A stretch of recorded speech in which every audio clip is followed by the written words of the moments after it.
So I guess we should be able, we should be working again now. Like, well, some kind of working. Did you guys hear me? Dab in chat if you guys hear me.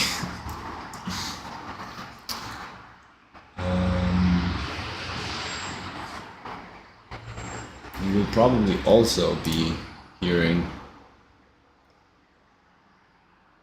some background noise. Let's try to fix that. Noise reduction is huge. Gate. I guess we should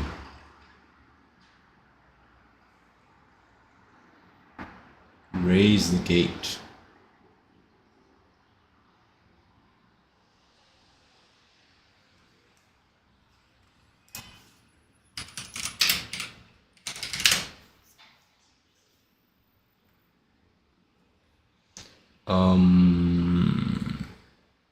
No dabs in chat, huh?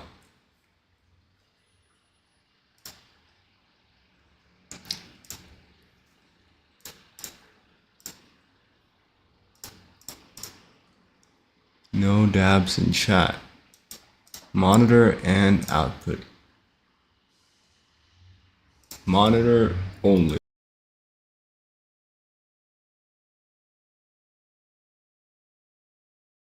Okay. No. This should work.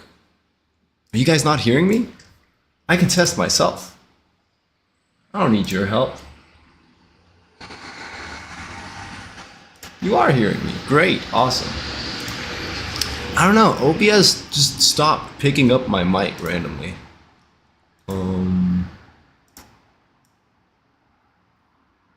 Yeah, I don't know what happened there.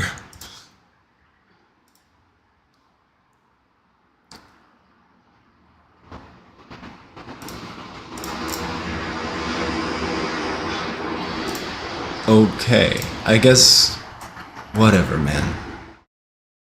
Whatever, man. It works again. We're back to working.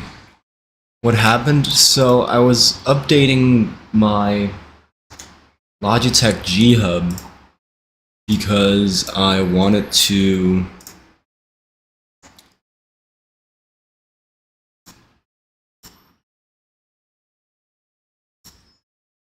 I was updating my Logitech G Hub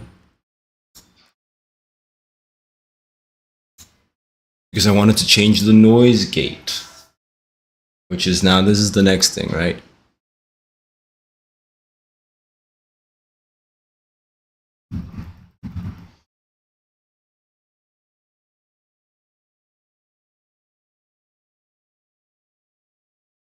Never update any hardware while streaming. I updated software. Dab on your haters. No, I realize I didn't plan on updating it. I planned on just raising my noise gate. But then when I opened the software, figures it wasn't updated.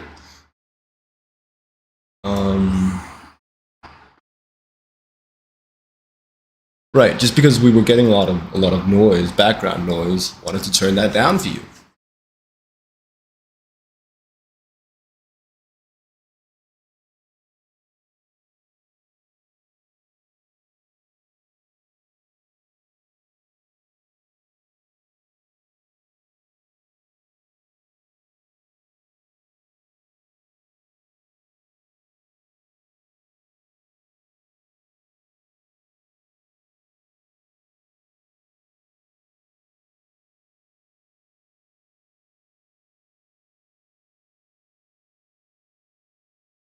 Kind of app, kind of lame, to be honest.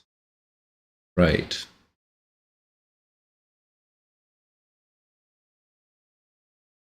And it seems like I probably didn't actually need to restart everything. Because also that didn't fix anything. The fix was something else. But I guess we're back now. That's all that matters, right?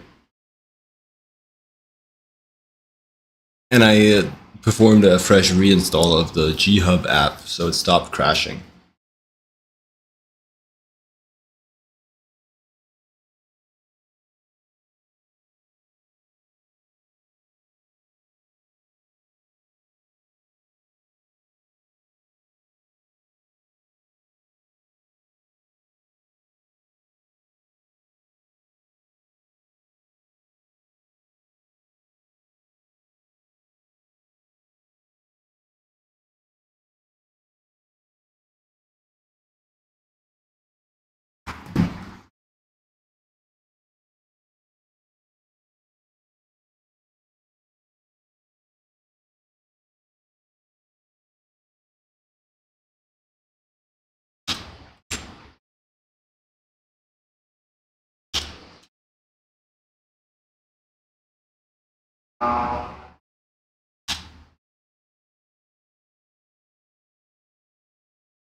There we go. All right.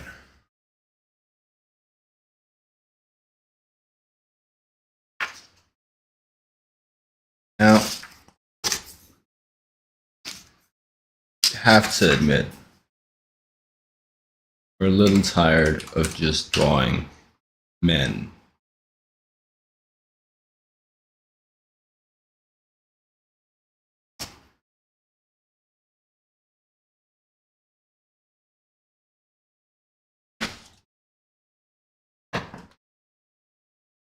Excuse me, the correct term is not OC, it's little guy.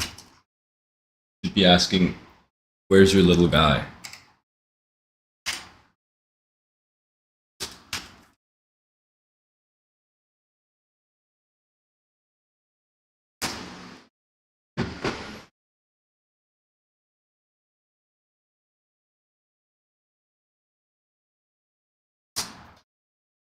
It's little guy.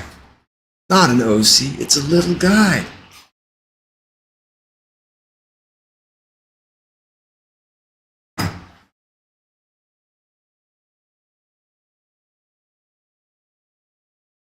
Oh, morning then, huh?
Little guy's back, man.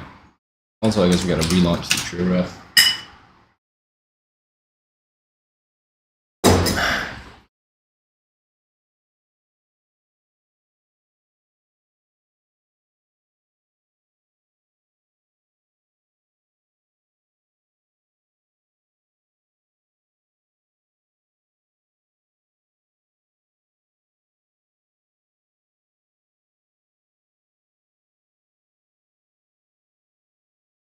I truly love making up original names. No, it's capitalized. First name Little, last name Guy.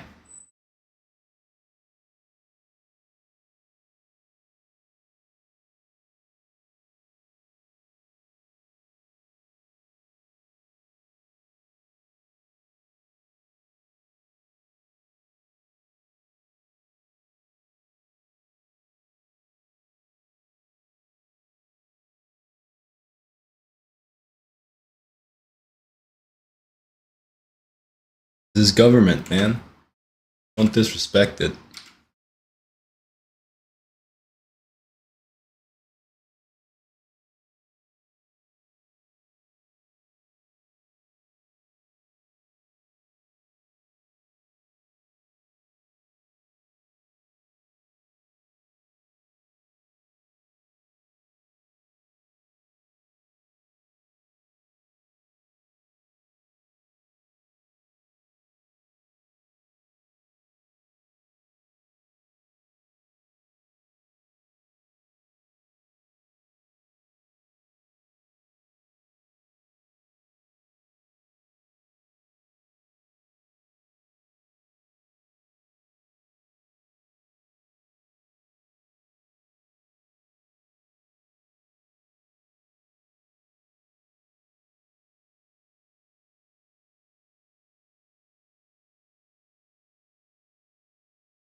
What's the name of the Hound protagonist? You done fucked up, because I don't write that shit. Name's Ian Gray.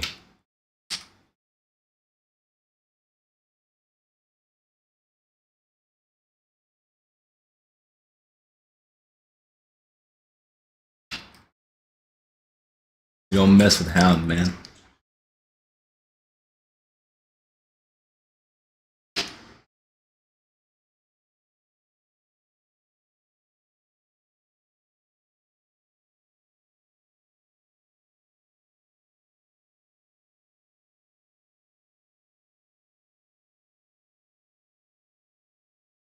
Tough, nonchalant guy. Thank you. Appreciate it.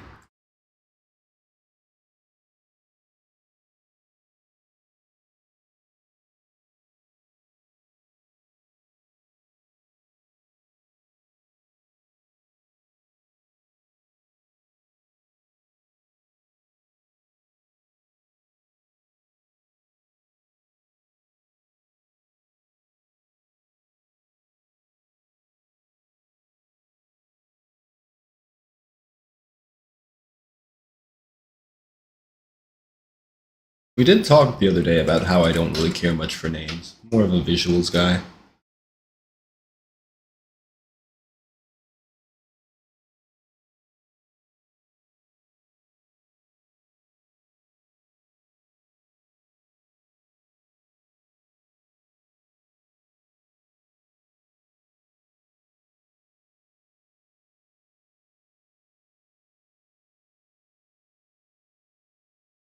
Noticed? We already talked about it. You can't notice something if I've already told you. I guess you can. That would make you slow, maybe, though?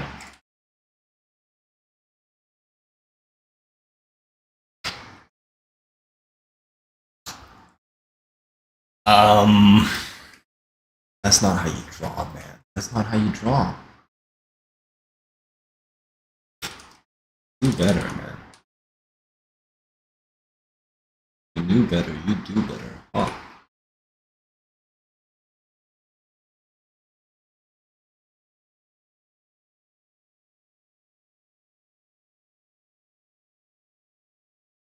Watched an episode of Gachiakuta yesterday. So we're catching up.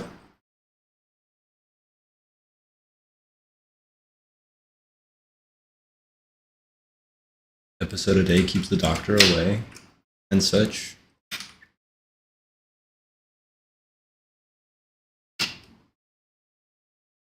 As an anime? Yup. They were quick with that, though. It was a very quickly a very successful manga, and then very quickly an anime.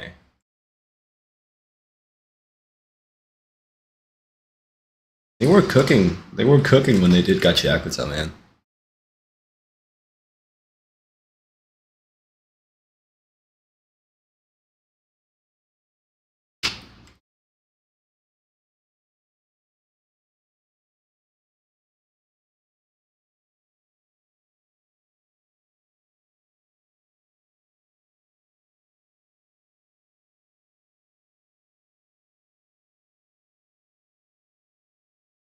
They were spitting with that one.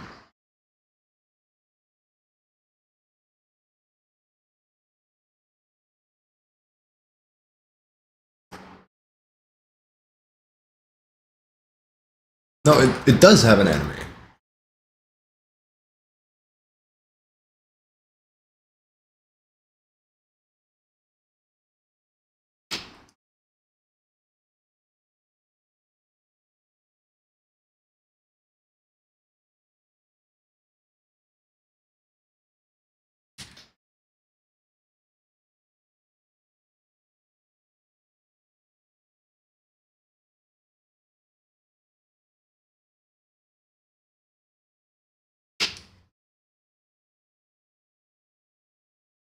What's the plot of that? You're a crazy person.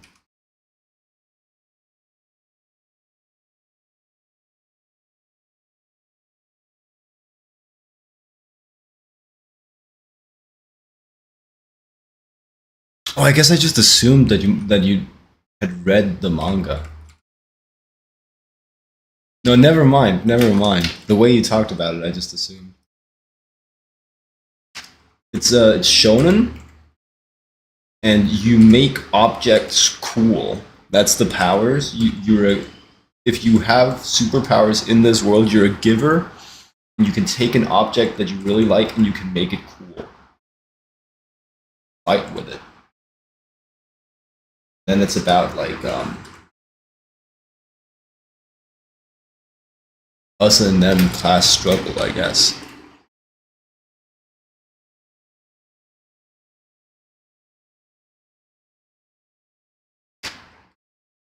Oh wait, no, that's not the hand. Misunderstood the drawing on the hand.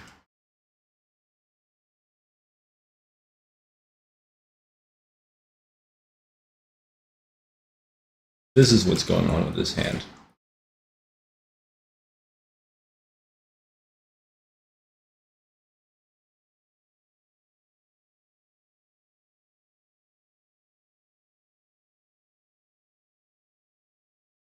Honestly, one of the main points of Gachakuta to me is that it's just like really well drawn. I like really like the style, and it's got super appealing shapes, kind of like across the board.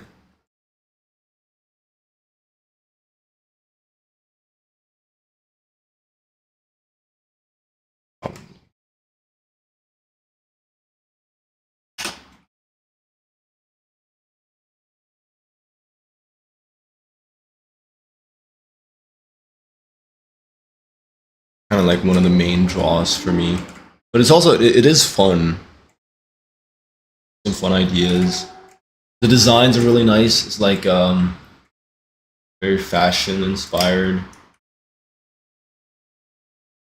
You can tell that Kate Urana, the mangaka, that they care about clothing.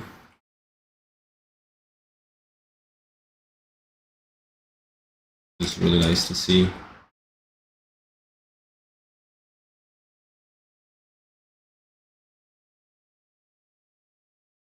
I made it back. Yeah.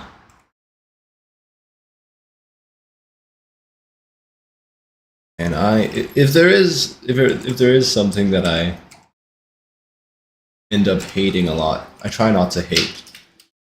I hate on weekdays. I hate on strong days. I don't.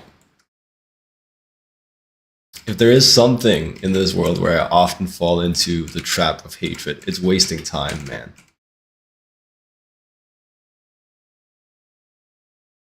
It just feels so bad.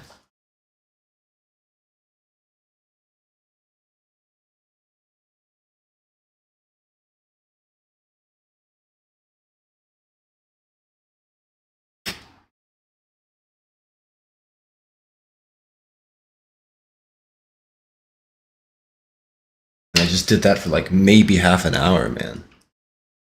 Oof.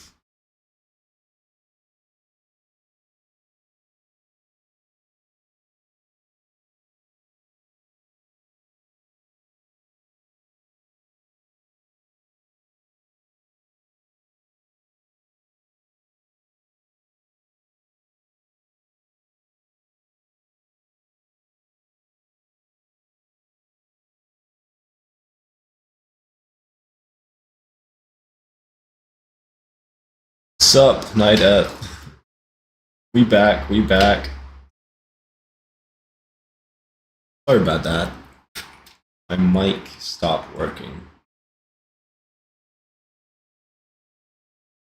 Felt like that was important enough a part of the stream that I wanted to restart.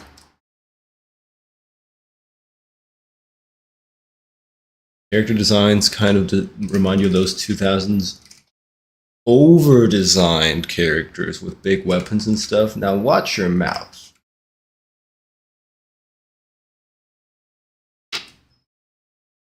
They're not over designed, they're highly designed.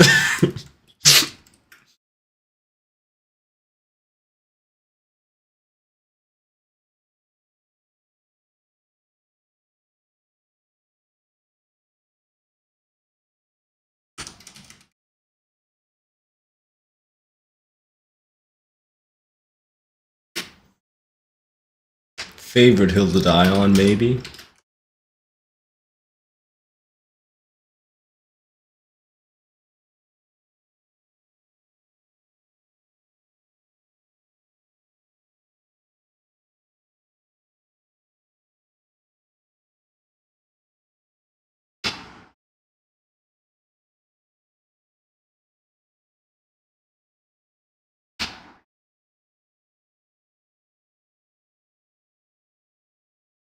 It does look tough. Gotcha, that does look tough.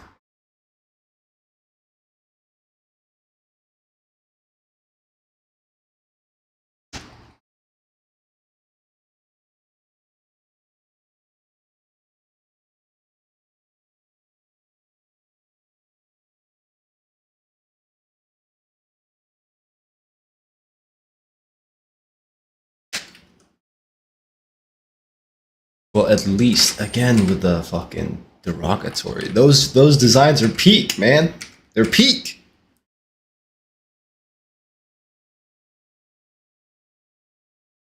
Gotcha. Well, not the JJK designs. The Gachiakuta designs. At least it's better than.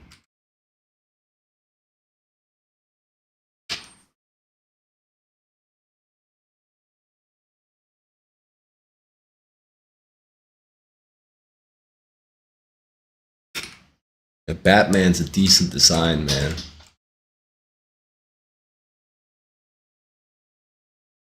At least it's better than Captain Underpants.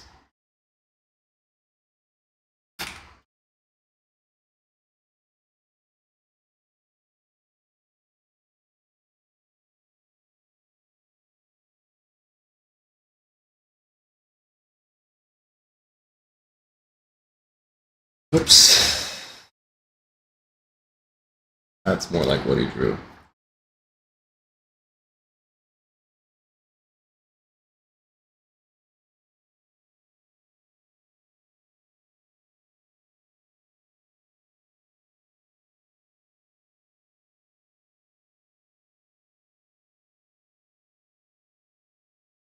The Lily Goat Batsy. It's okay. It kind of reminds me of those under-designed 1980s superheroes.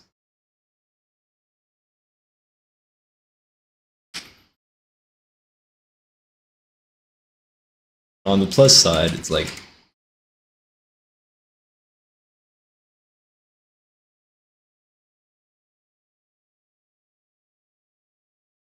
better than the Looney Tunes designs. I don't know what you thought I canceled stream. Holy shit, that's wild. Because we had like a 15-minute off-air technical issues. Never do that again, I guess. Never ever have 15 minutes off stream. My mic died, yeah.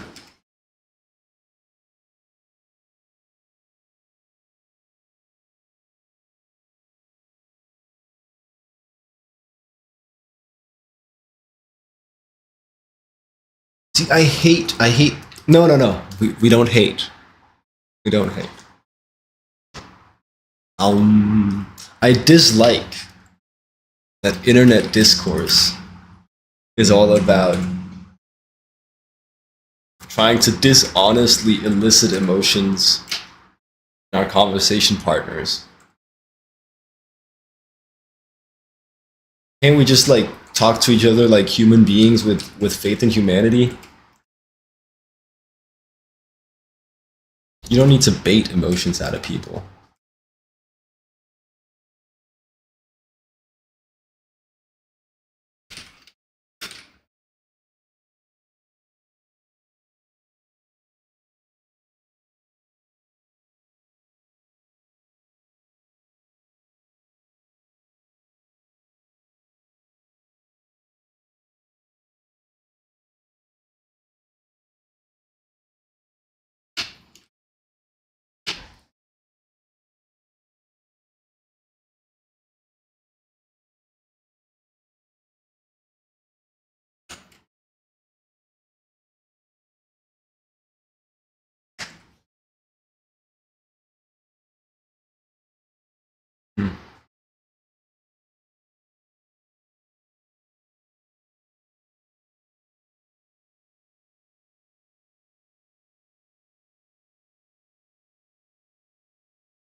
Knight Eth agrees.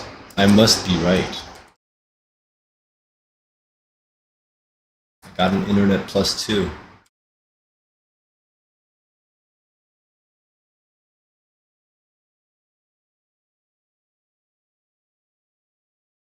I don't know. It's so kindergarten playground. It should be better than this. It should be better than rage baiting.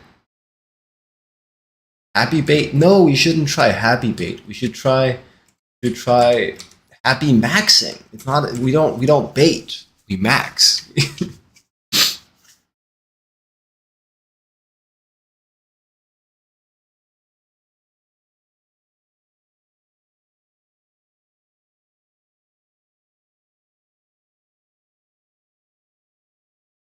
Love maxing. Yeah, man. You listen to J. Cole? See, that's why people don't. That's why people don't get J. Cole. They're not ready to love Max. Oh, he's cheesy. Oh, he just says the same thing over and over. Yeah, man. Because that thing matters, man.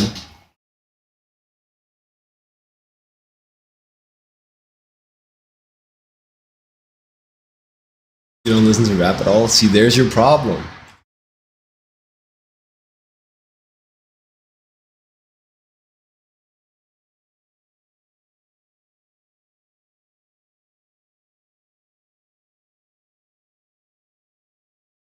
Not enough of this figure is actually visible in the drawing that I can do a proper study.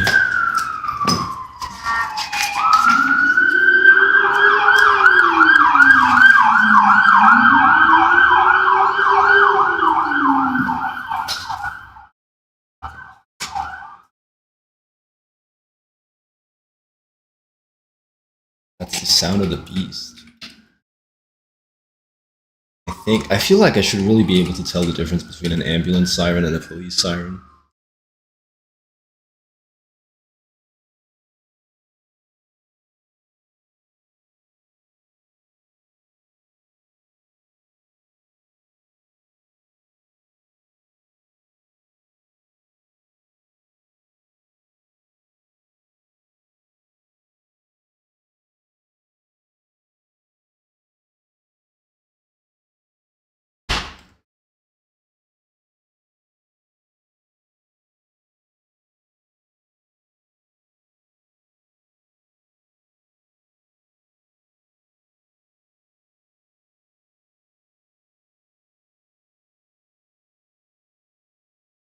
I mean, if nothing else, then just for the stream, just so I can make bits where I refer to which siren it is.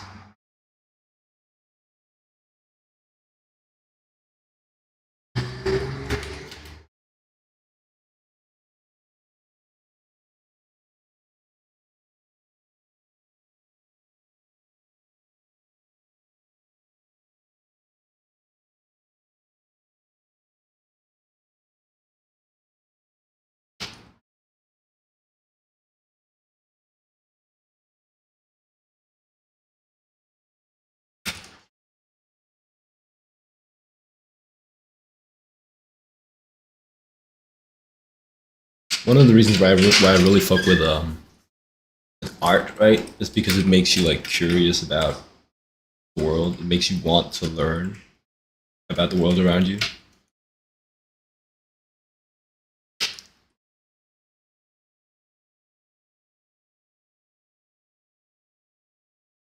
I'll just finish my rant, then you can go ahead and ask. And it's not just visual art either, right? It's most art. Like they say for improv, for example, that just like more knowledge is always better, essentially, because the wider your gamut of knowledge is, the more references you can pull from, the more real estate you have to make jokes, the more varied and interesting you can make your jokes.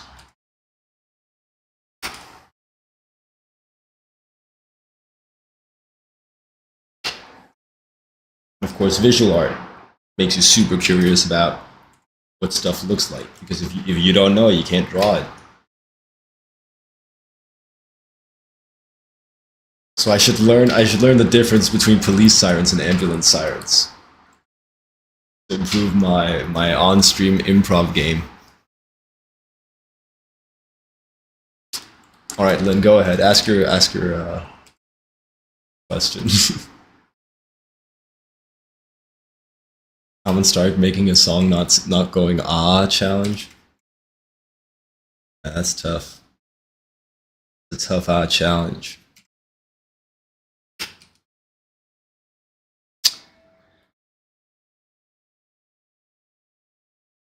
Probably going a little hard on the foreshortening right now.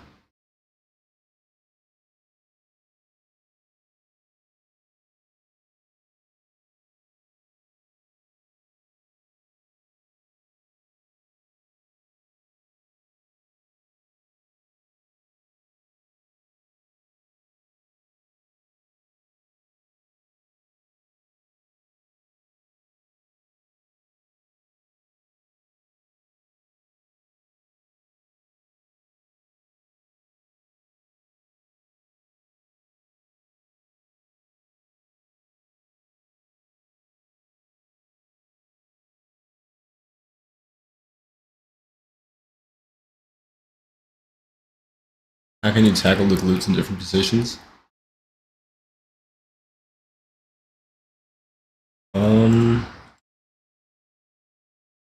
Right. So this is right now we're doing a study, right? So this is kind of cheating. I'm cheating. How can you tackle them?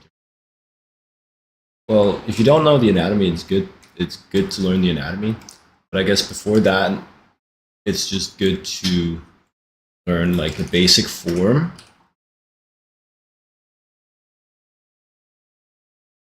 Which I think you can get pretty far with just like this basic form of basic mass conception of like just kind of like a couple spheres, man, or a couple like flattened round forms. And then just be very aware that your butt will deform when you move, right? So if you have stretch your legs down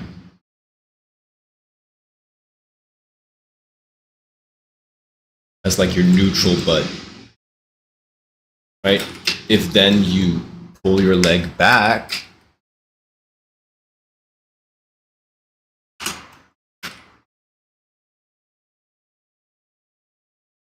the butt will have to go somewhere, man, because it's behind the leg. What does it do? It bulges upwards, right?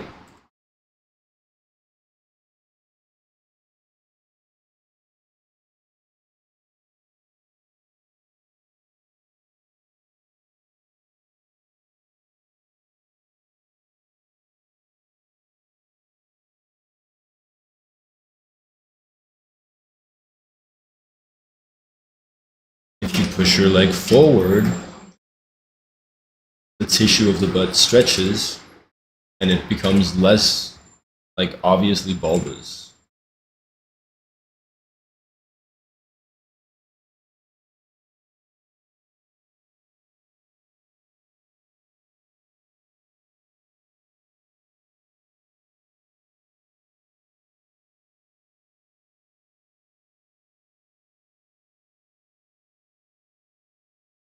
That's a very simple idea that it's good to be aware of, right?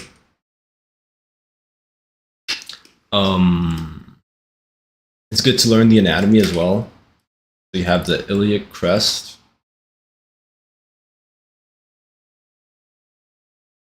Like learn some very simple pelvis anatomy.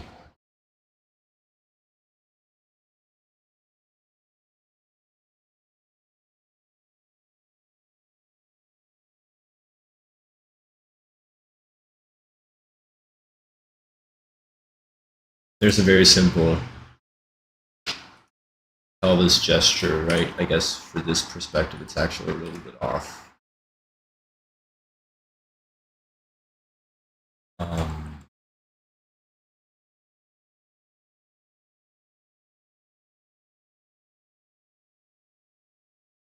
You have your femur here.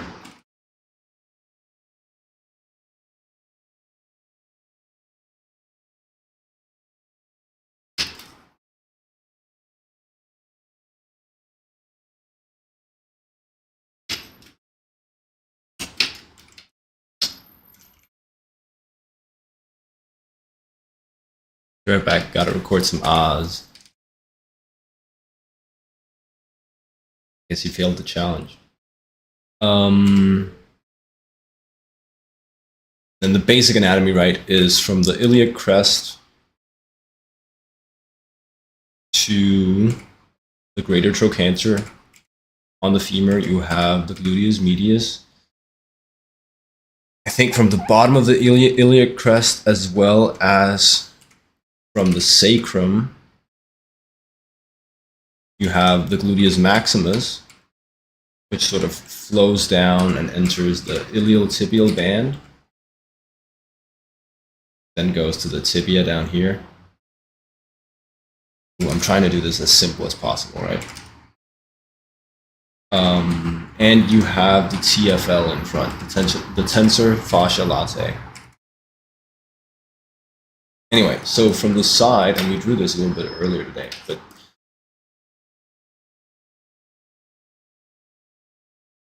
iliac crest, gluteus medius.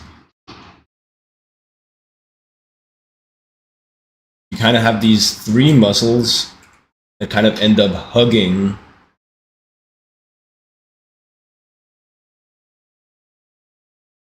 the greater trochanter, right?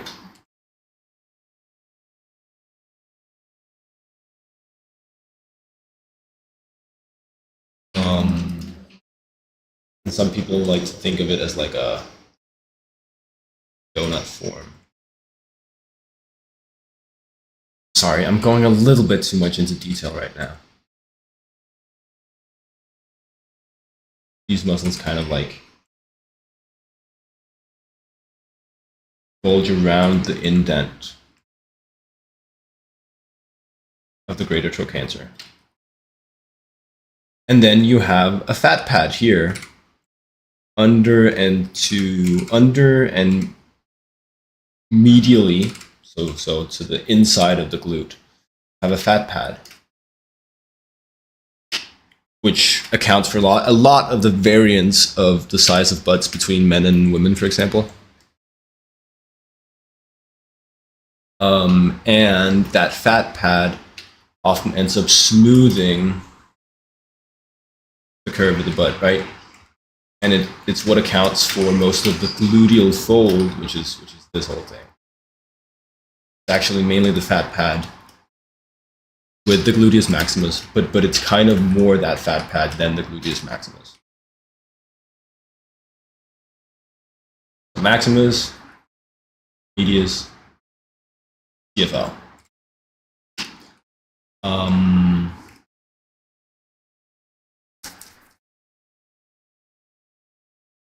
You have hamstrings in the back, right? Quads in the front. So how do I summarize that? What do you need to know? It's good to be aware of this indent that the greater trochanter can sometimes become on very muscular individuals, or at least of this donut of muscle that sits around the greater trochanter. But on most people, and especially most women, actually the greater trochanter is it's like the most lateral point, the widest point of the hips and glutes.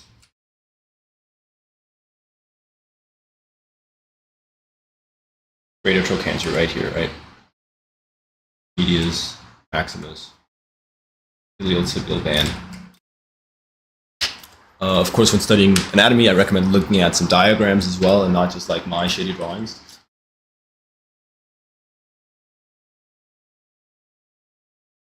Study the anatomy some, get an understanding of that, because it's not a very complex system. And but then really just think about like,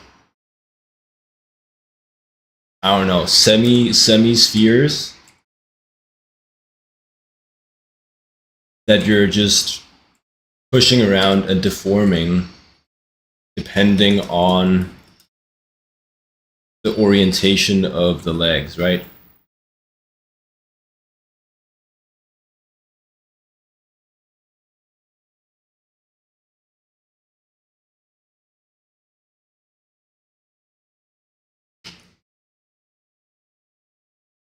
That feels like a very messy demo. I hope there's something useful in there. Um,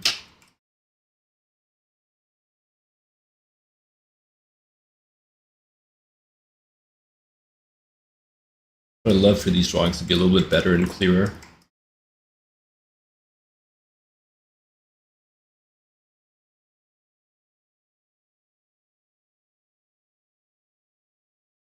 But the big system is these three muscles with that fat pad here.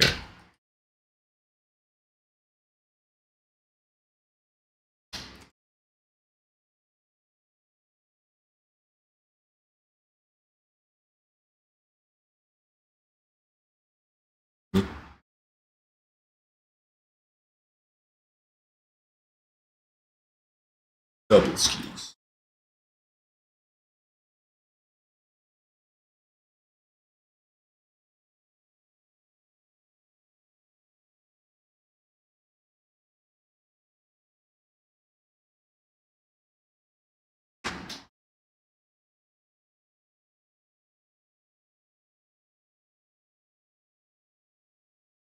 Awesome.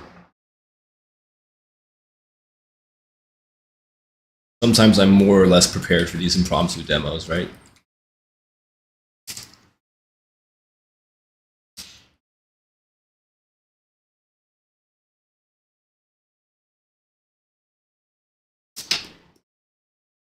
The more muscular, the less you get of that gluteal fold, and the more muscular, the more you'll get of like this donut feeling.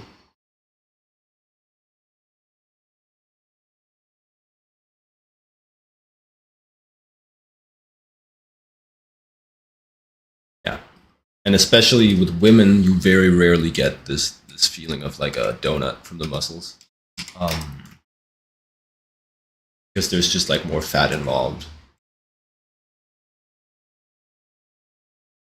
It's around the hips, right?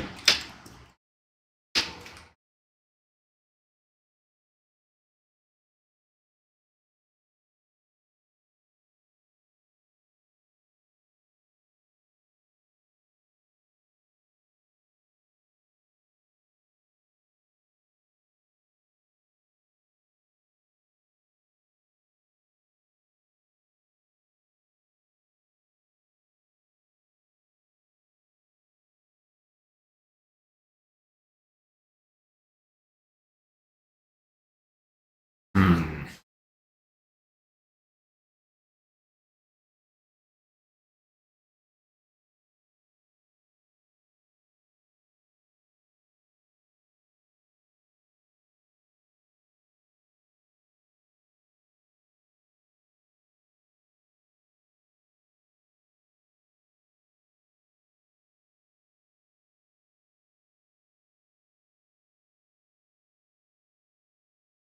Actually goes more dramatic with the curves, more exaggerated, more push.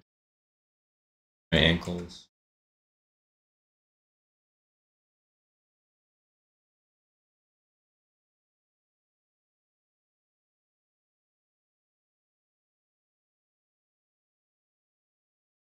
Of course, it's kind of more difficult because, learn to angle before we learn to round. Well, we're trying to learn to round.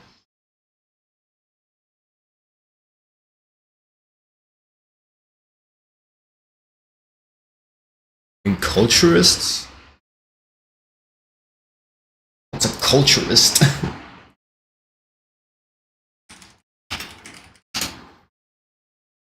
I was like a bodybuilder.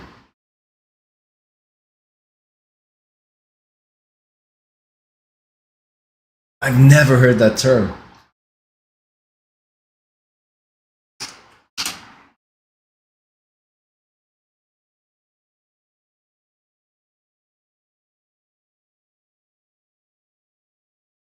Where's that term from? Is that like something you translated from? Is like a French term? Futurist. Eh,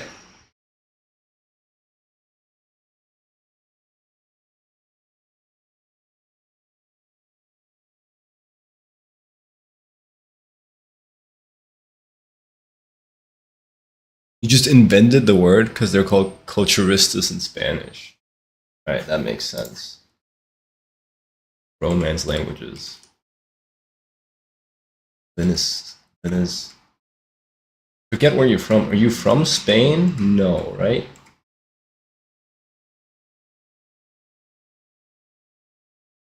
Yes? Or are you from like a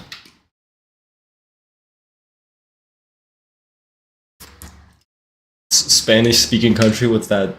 I know it's francophone when it's French speaking.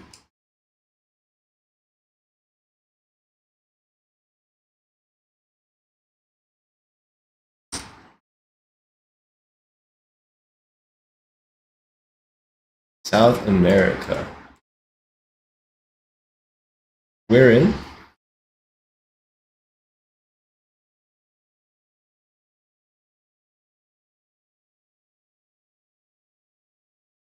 We'll do this. We'll figure out a mnemonic device so we never forget again.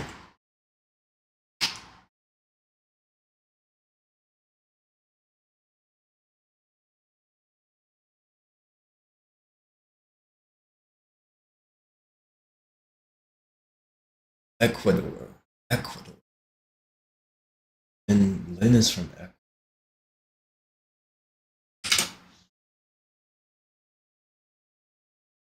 Lynn is Phytoni because much like the titular character of Lin Manuel's musical Hamilton, Lynn fights on. Lynn is from Ecuador because what's Ecuador known for?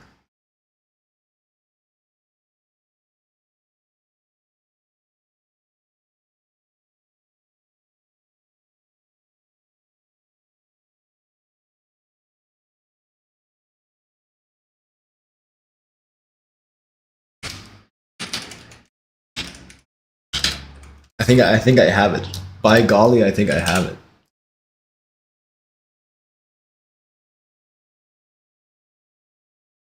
So Ecuador, apparently, one of you guys' biggest one of you guys' biggest exports is petroleum.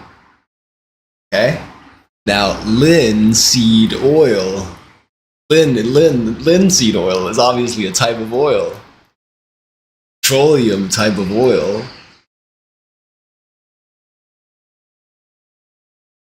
Checkmate. Checkmate. Lynn is from Ecuador because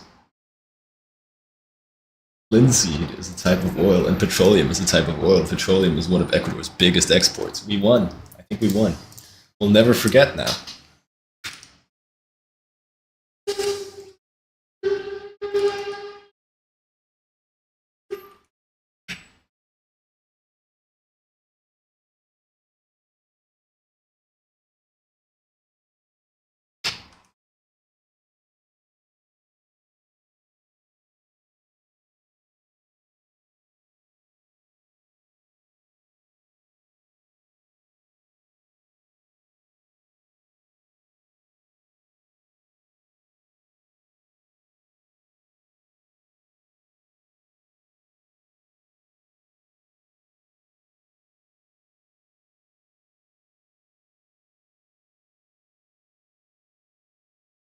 Darwin came to your island to develop his theory of evolution.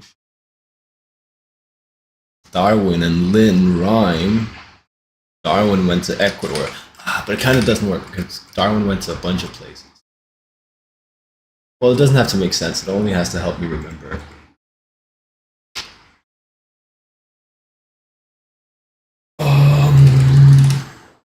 Cool. Well, that being said, I think we'll go on one of them lunch breaks right now. Um,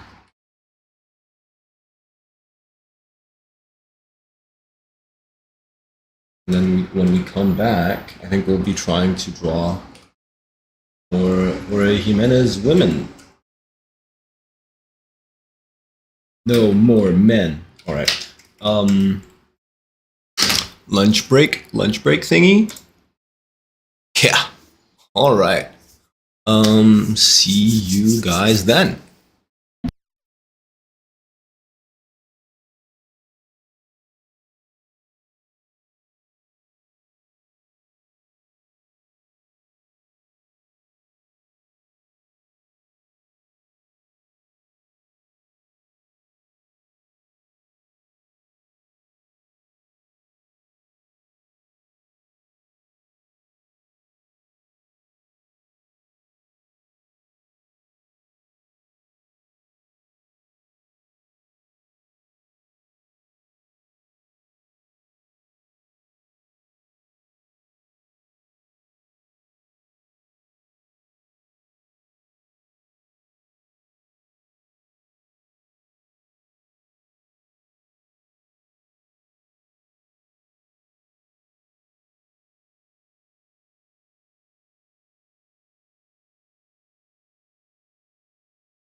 And we're so close, you guys. We just need to get a little bit of tea.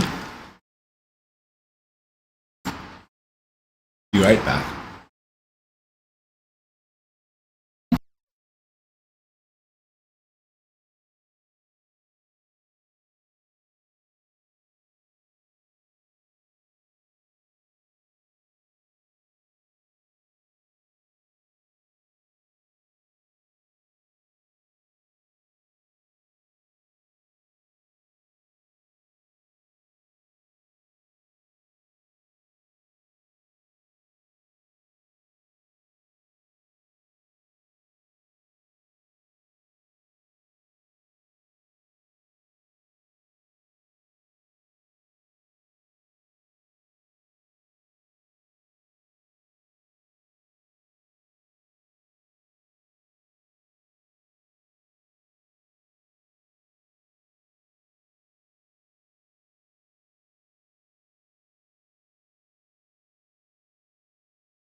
Room feeling nice and cold today, which is great.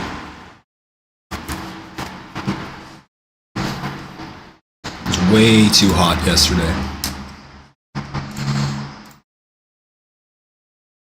Now, do we remember any of what we did before lunch?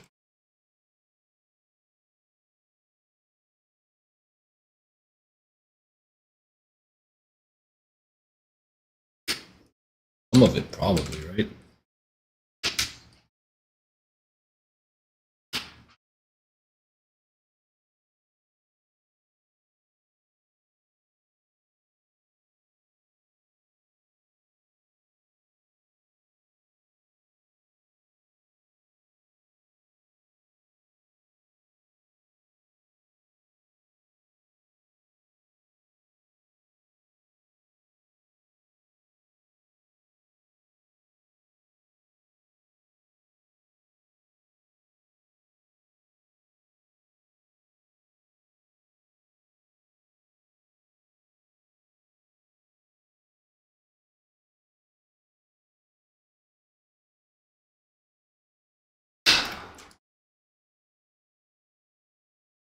Yeah, I don't remember the leg.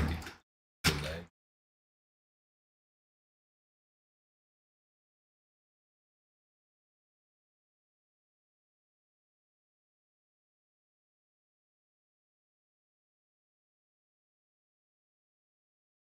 I feel like it was probably like a minimum amount of bumps and lumps situation. Smooth curves.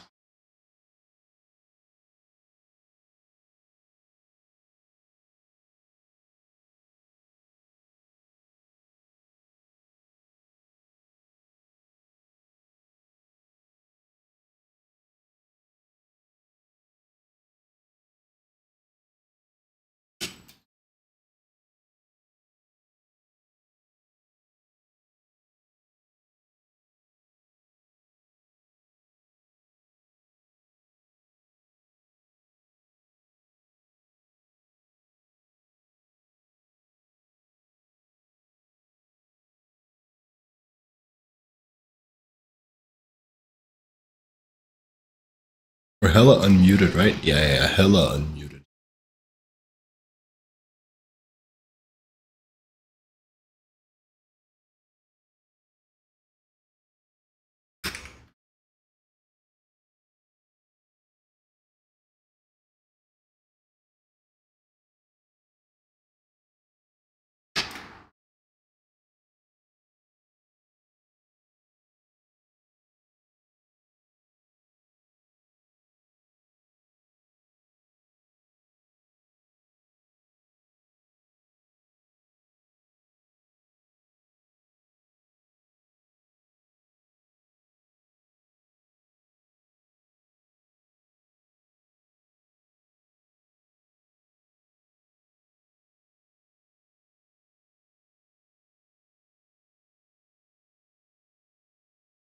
Welcome back, locked in. Thanks, Don Bunny.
Yeah, so I feel like definitely we didn't understand this pose enough when we studied it before.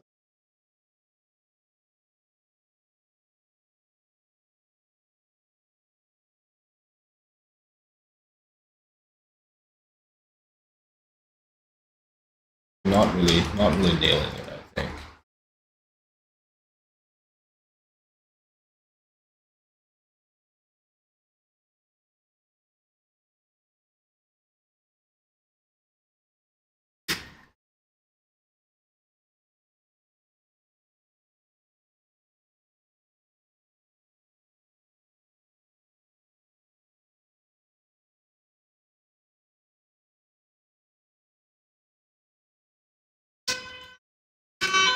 Yeah, all right.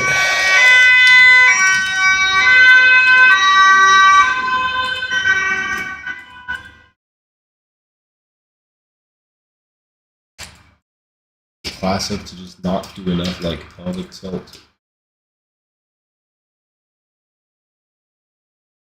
not pushing the pose enough.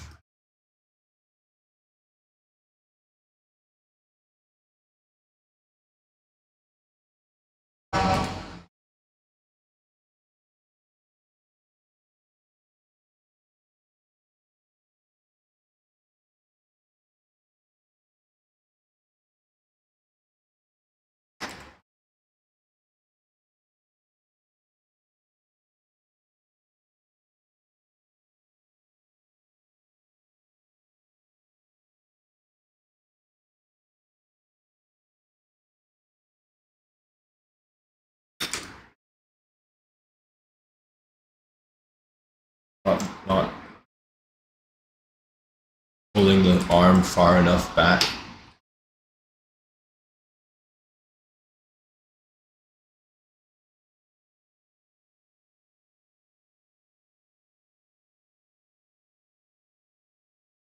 It's like maybe the main thing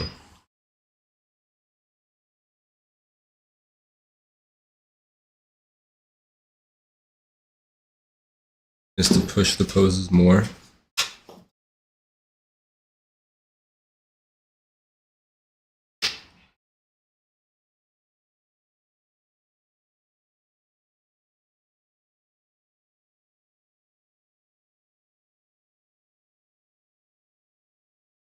Honestly, as well, you'd rather push the pose too far than not far enough. Or I would rather push the pose too far than not far enough. I guess it depends on your temperament.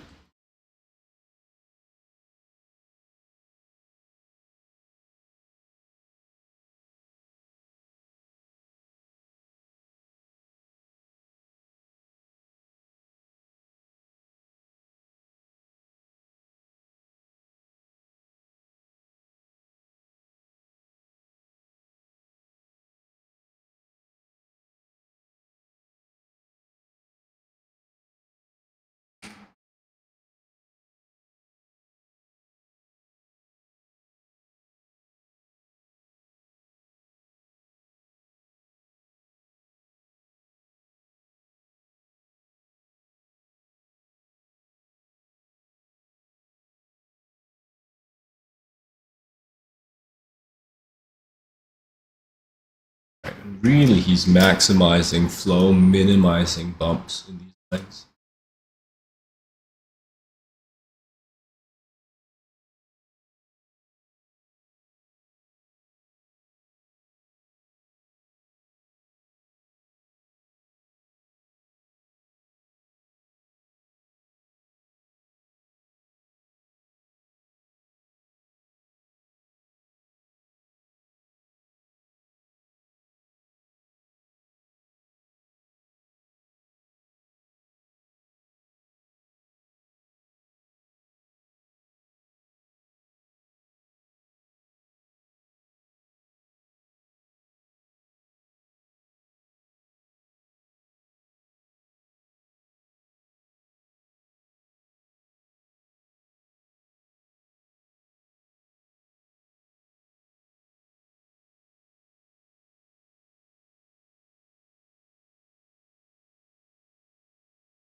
Hi, that one nerd. How's it going? All right, man. All right. Everything's kind of the way it's supposed to be.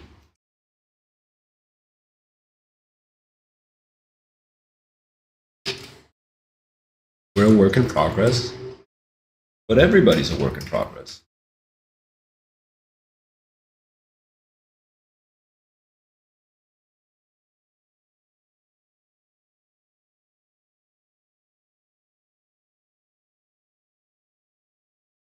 Like shit, man.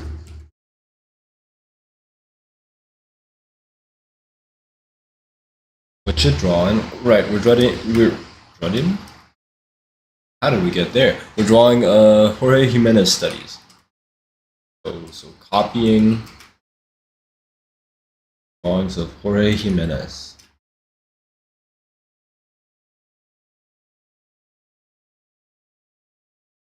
Because I think he's a great comic artist and we would like to be a great comic artist as well.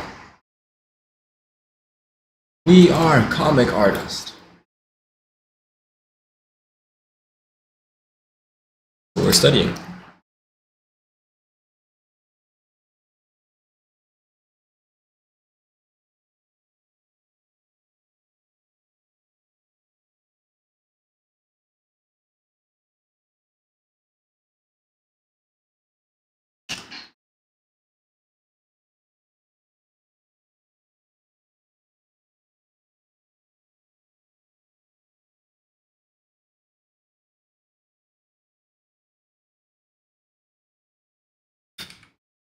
Pretty good, man. He's pretty good.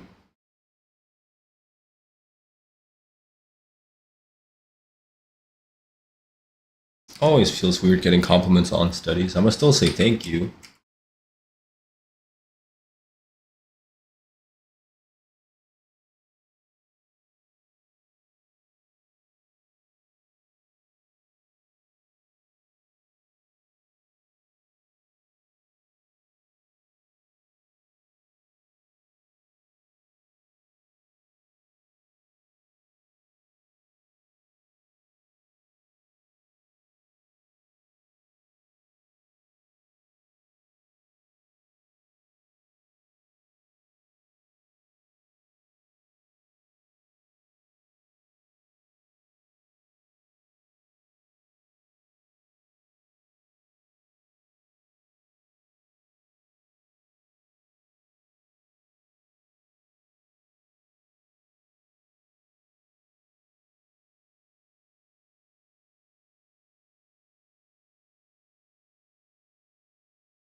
Oops, wrong chat.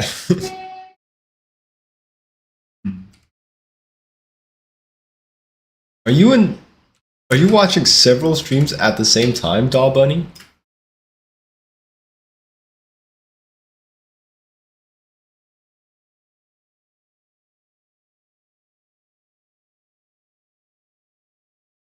No context to that is kind of crazy. You could have typed worse shit. You're fine.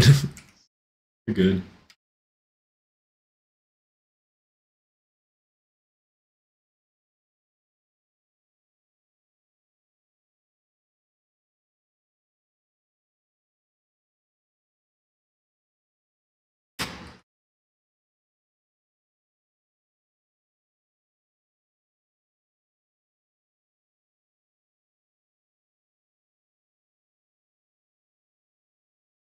Is this a thing that people do? Is watch several streams at the same time? Because that's a little wild to me.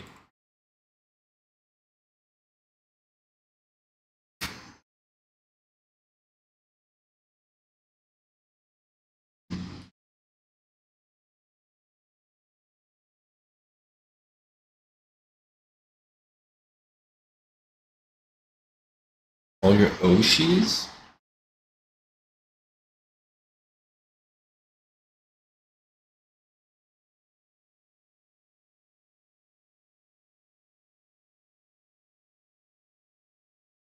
So that's a yes on that question, huh? So do you literally have several? Do you have audio on several streams at the same time?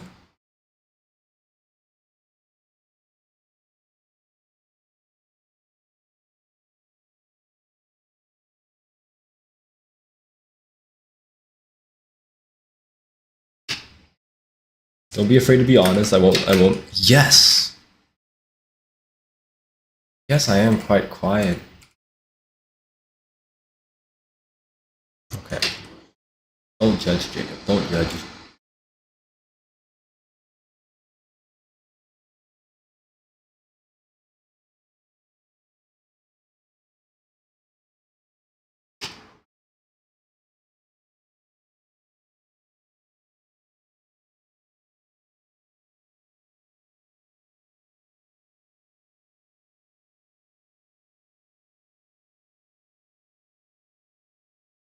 And you're even playing Stardew. Okay, judge a little bit, Jacob. Judge a little bit.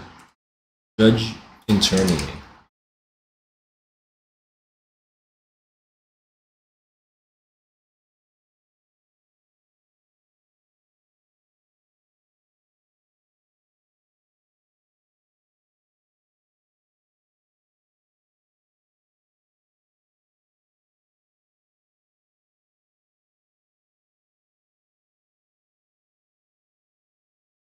Oh, question. I have seen that work. Yes. It's actually in this very reference document.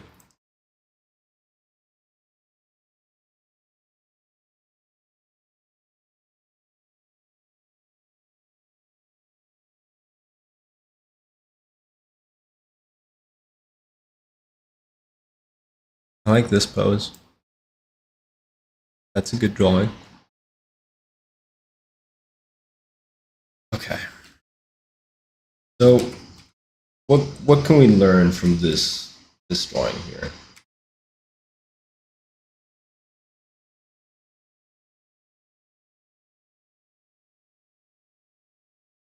We can sort of extrapolate this Jimenez strat.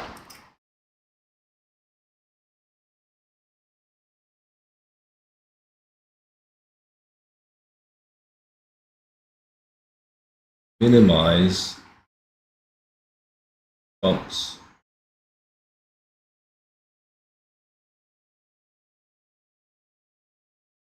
On female legs. Right? Because you could have very easily put in like a knee here. Visible in like the silhouette. But he doesn't.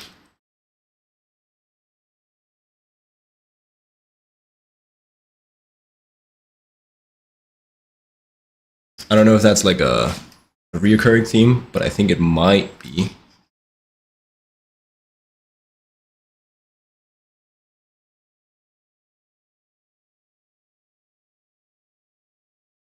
If you go to this other drawing here, it's kind of not as spelled out, but I think it's still, the idea is kind of the same.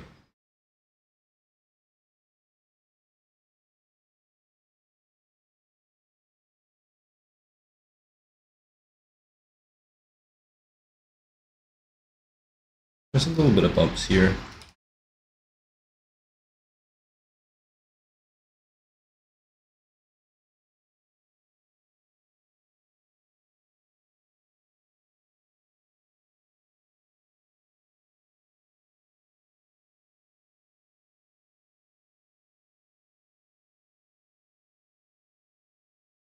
But you know.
It really is like mainly smooth curves.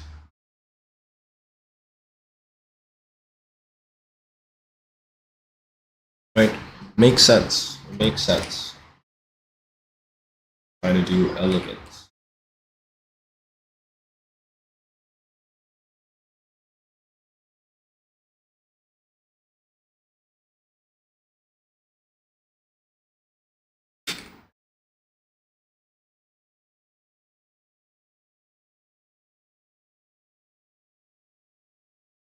Very different mode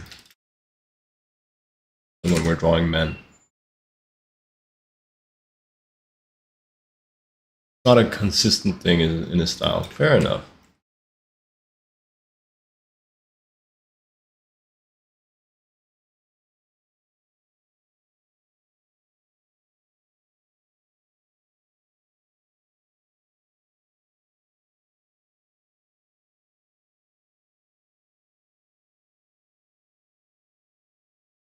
Honestly, that isn't really what matters. What matters is looking at the drawings, evaluating whether or not I like them, and then seeing what strats he utilizes in the drawings that I like.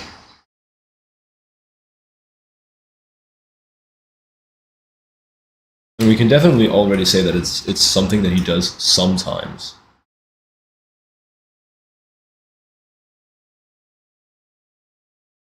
But thank you for the check regardless.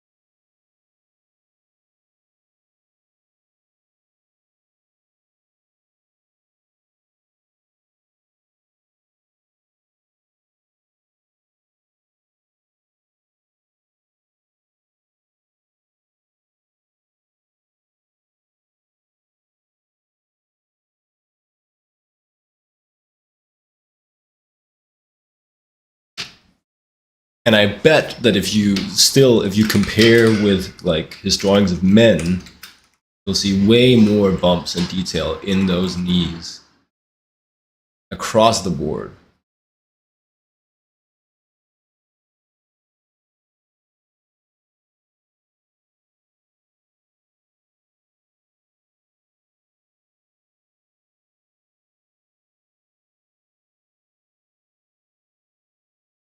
Probably almost without exception.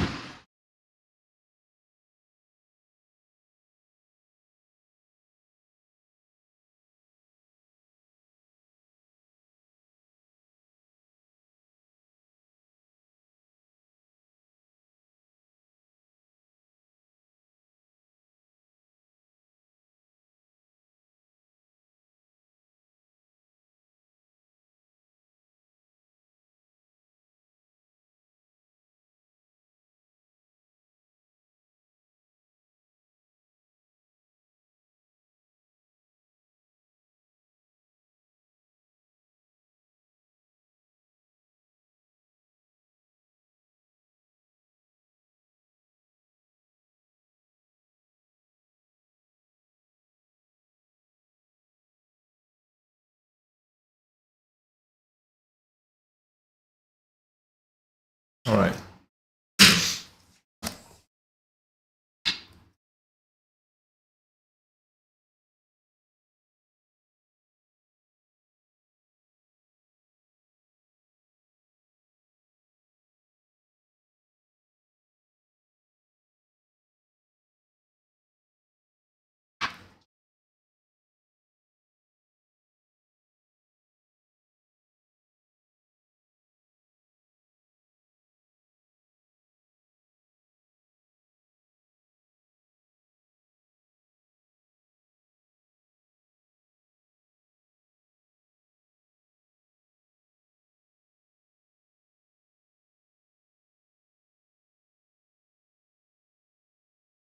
A lot of men in the Nemesis book, huh? Not as many women.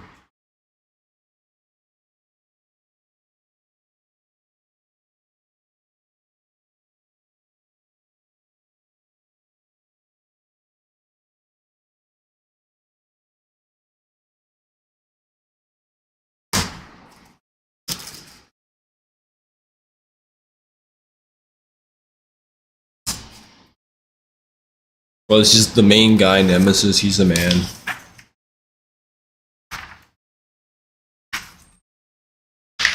All the mafia bosses are men.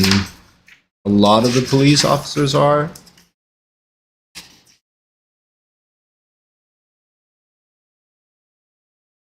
But it's not like it's a woman-less book. It's just like a lot of the splash pieces, like the big, flashy ones with cool action, where a lot of attention has gone into drawing the figure. A lot of those are dudes.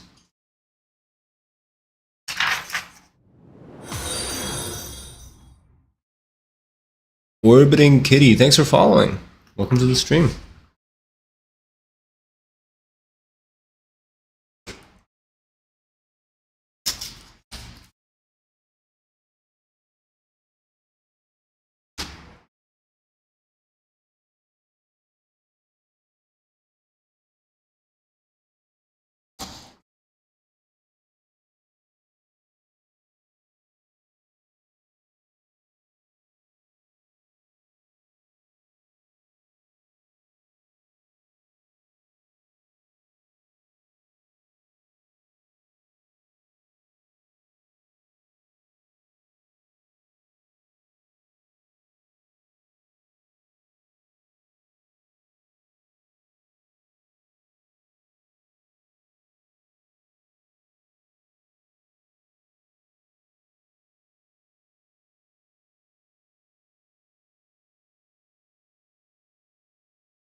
Come on.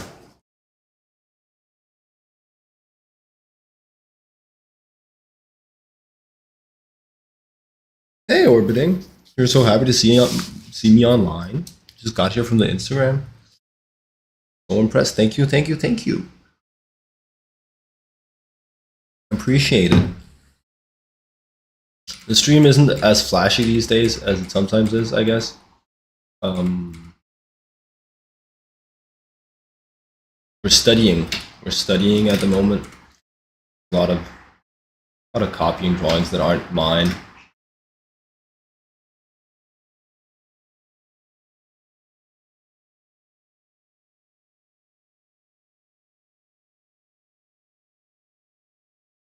Hey, if you're into learn maxing, not a bad stream.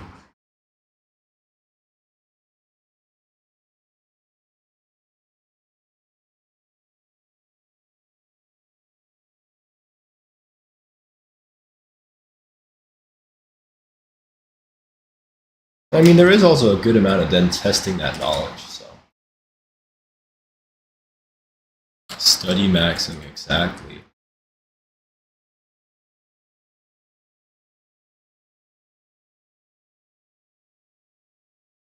I recognize the moon pitch emote. That's funny. Rated me a couple times.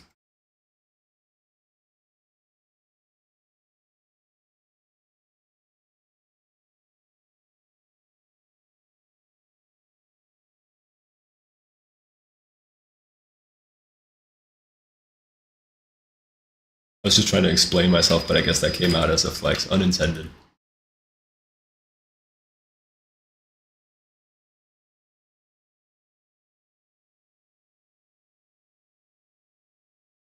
Right, I see. I see. You're a Jorbo? A Jorbo? Dog Bunny's a Jorbo too. That's crazy.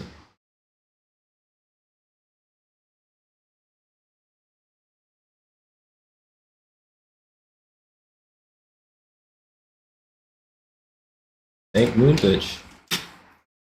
We appreciate it. That's so okay. So here's the thing. So in this drawing that I just did, head small, but the torso is big.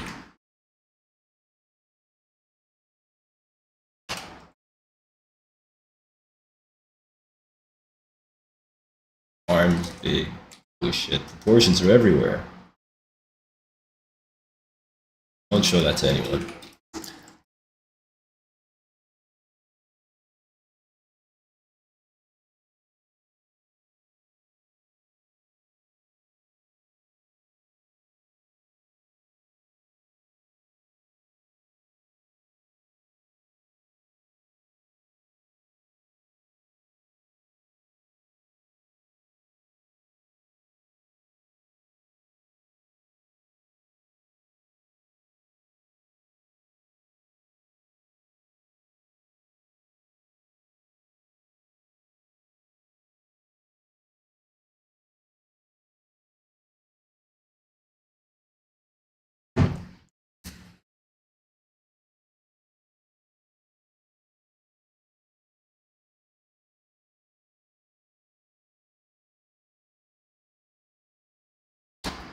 What's my ultimate advice for someone who started drawing a few years ago but feels stuck a bit? Um, sure. I mean, what's your general practice look like? Easier for me to have an idea if you can tell me a little bit about how you usually study.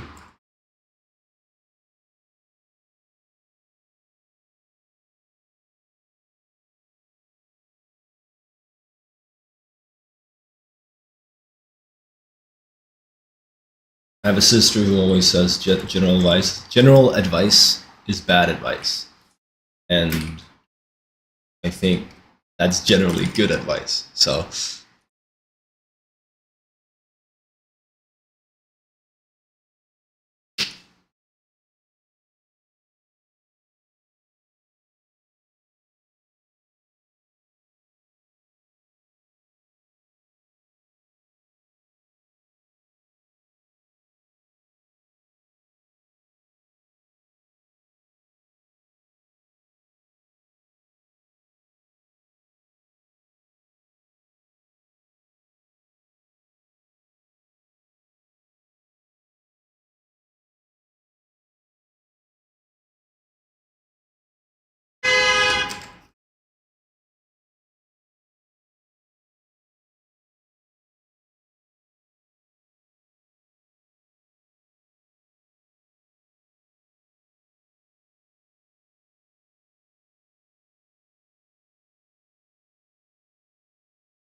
I can give you general advice. It's not that, but I think the quality of the advice will be better if I know a little bit more about how you study. There we go. Quick pose exercises.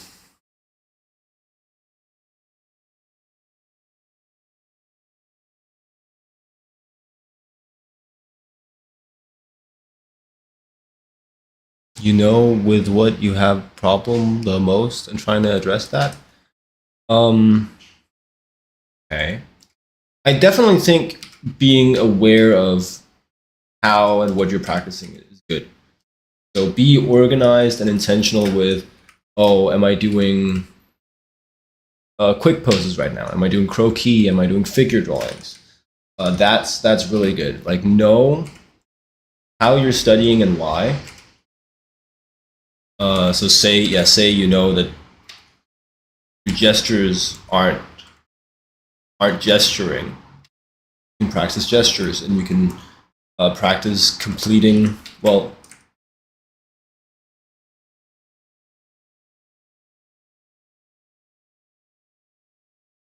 practice doing like your little fucking stick figure gestures. That's sometimes helpful, right? Because posing doesn't require volume. It only requires like distances and shape, right? So if you feel like your posing is bad, I guess you could do some of that.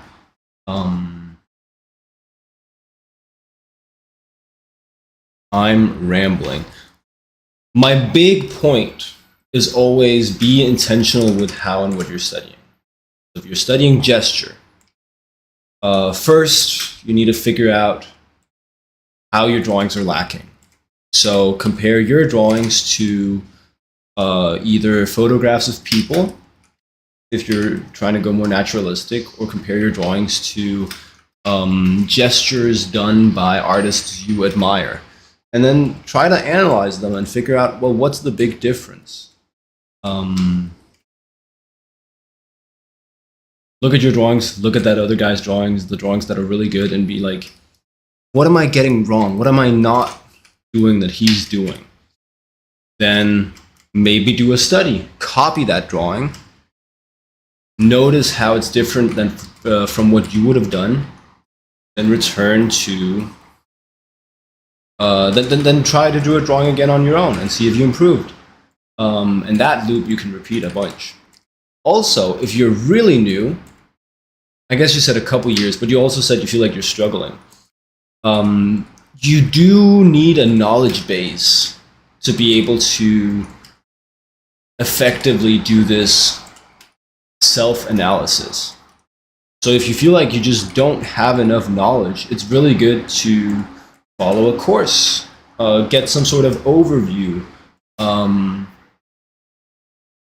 maybe watch a bunch of YouTube videos on gesture, but better is to get like a structured course, right? So when I started out, how I got this basic knowledge is I followed the Proco figure drawing course, which is fine, is all good. I don't know that it's the absolute best teaching that's out there, but it's good. And so I followed that, got myself like a basic amount of knowledge about figure drawing. And then once you have the tools to analyze your own drawings and other people's drawings, it's easier to do that thing where you put your drawing next to the master drawing. You compare and contrast, you analyze differences, you improve your art based on the differences.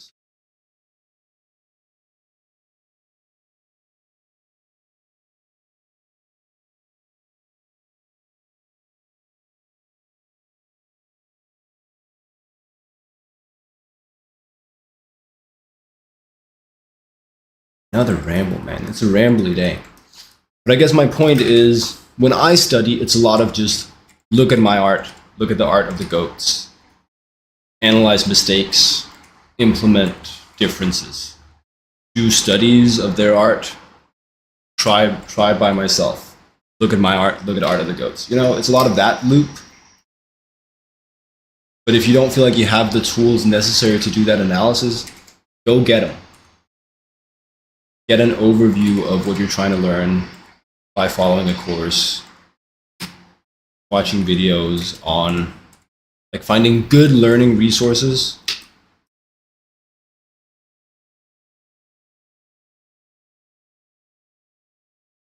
And consuming those, right?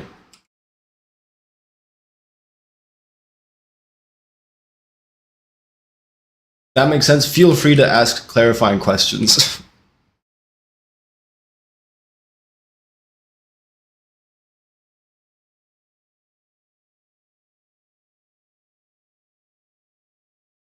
Do I have any recommendations about learning resources? Yeah, the Michael Hampton book is good,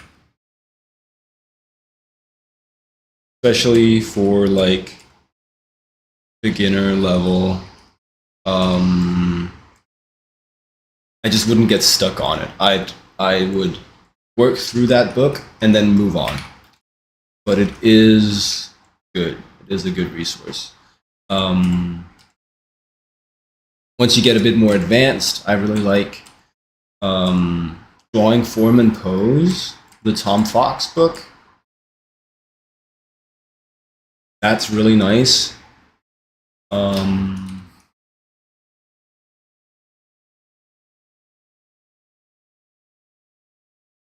figures, right? We're talking figures.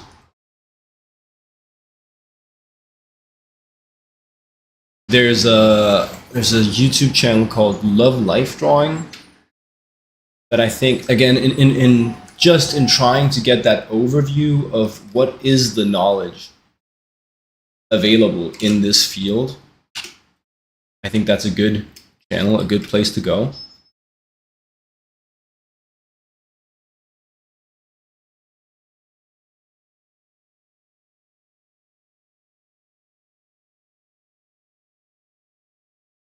And Proco is just fine, man. The Proco figure drawing course.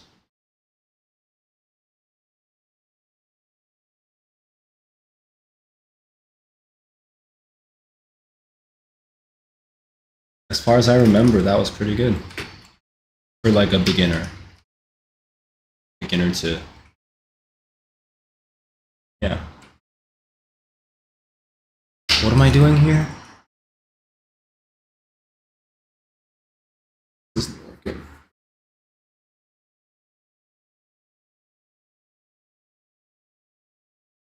My rib cage is about this big. This should be a head and a half. Put the head, make sure the head is not that big. It was huge before.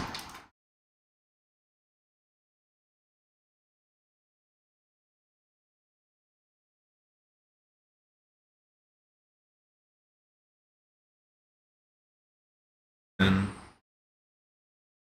humerus, about as long as the rib cage. It's not fully parallel to camera, so we ended a little bit earlier. There you go. Here's the hand. All right. That one nerd is going to head out. See ya. Have a good one.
Not super nailing this pose.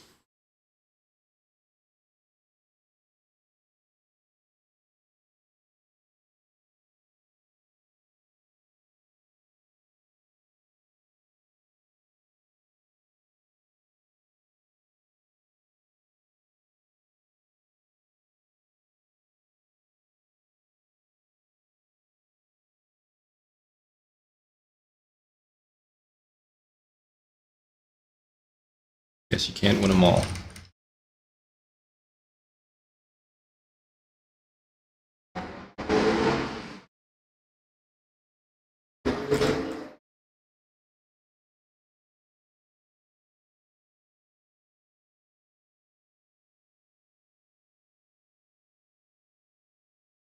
Or as I like to say, you can't win any of them ever. You can only lose. You will never win. Do I remember the moment when I felt my art got to the next level? What made it click? Um,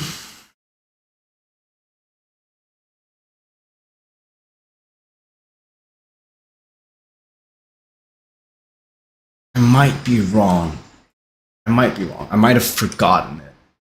I don't feel like I've ever had that experience. I feel like it's constant struggle, man. It's tough because I really don't want to.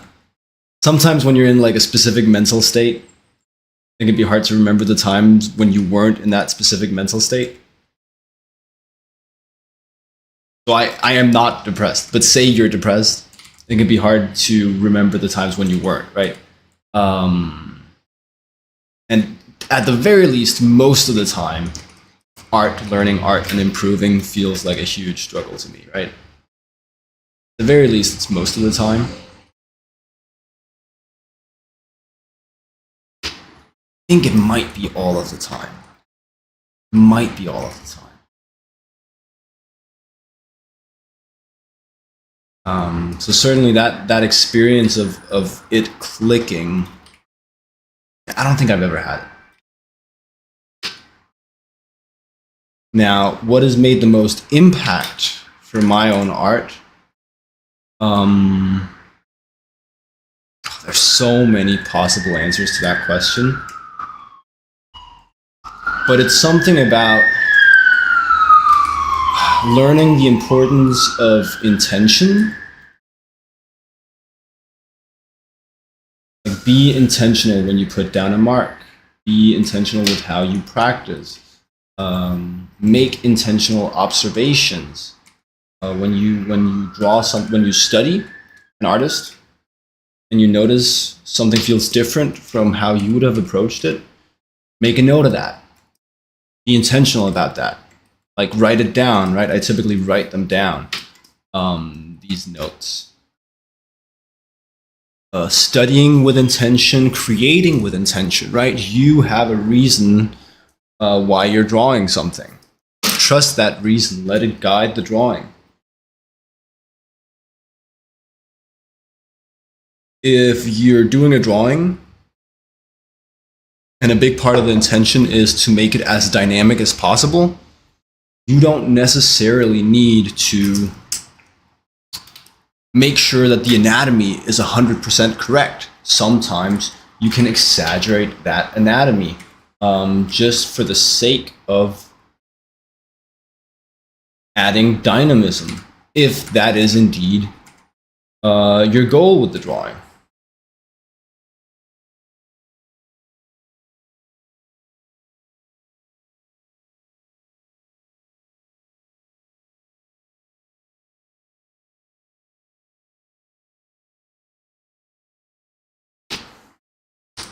Give me a second here to try and.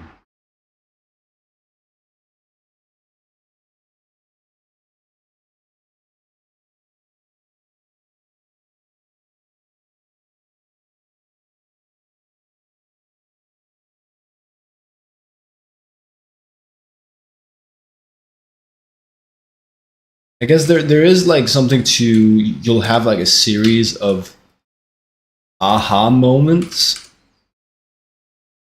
but it's just rare that it feels like, for me, any of those aha moments really make everything click. They'll make something click.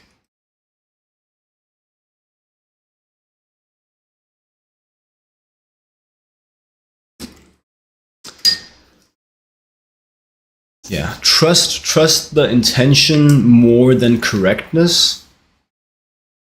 And sometimes correctness will be part of the intention. So you'll need that in a drawing. If you need like a really well drawn face, really well drawn face that's super believable in 3 dimensions, you might need to be very correct. But intention, both in producing and in studying, is way more important than most other things.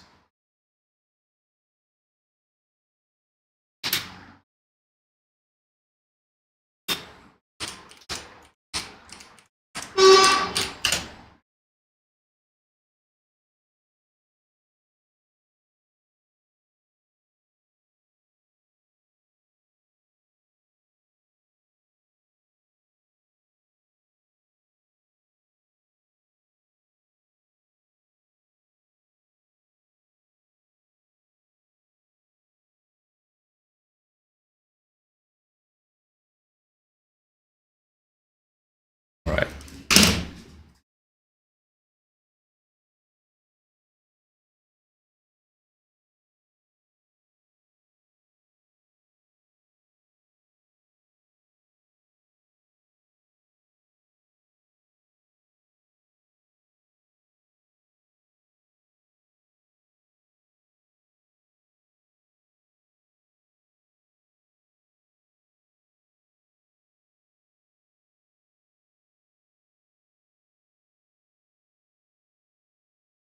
Find the next drawing to study.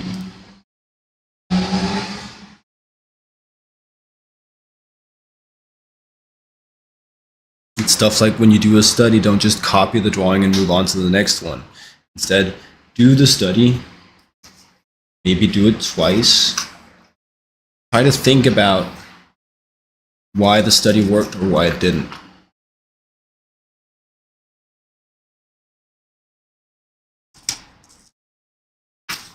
Happy to help, man. Happy to help.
Yeah.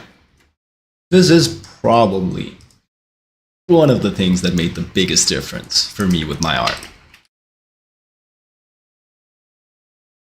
I think, yeah.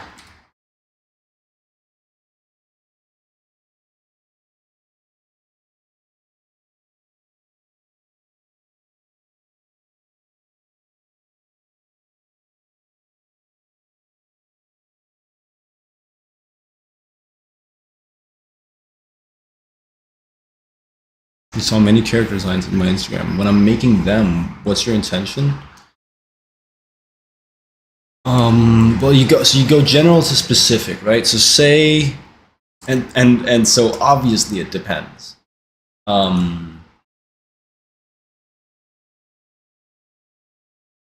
lot of the time for character design, a big part of the intention, at the very least, is communication.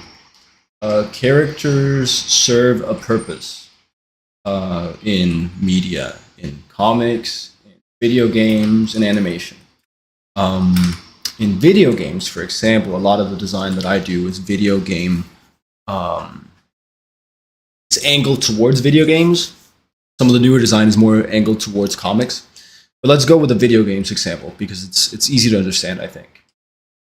In video games, a character needs to communicate to the player what they do, how they play, how they move, how you fight against them, or how you play them. Are they agile and nimble? Are they a big brute? Are they a tank or a DPS? So in video games, you really want to communicate archetypes. Archetypes have a huge importance in designing characters for video games. If you're drawing an assassin, they'll need to be nimble. They'll need to look swift. So you'll often have a lot of like swooping curves in the design language, and you'll often have a lot of like thin forms, right? Rather than big, bulky shapes and forms.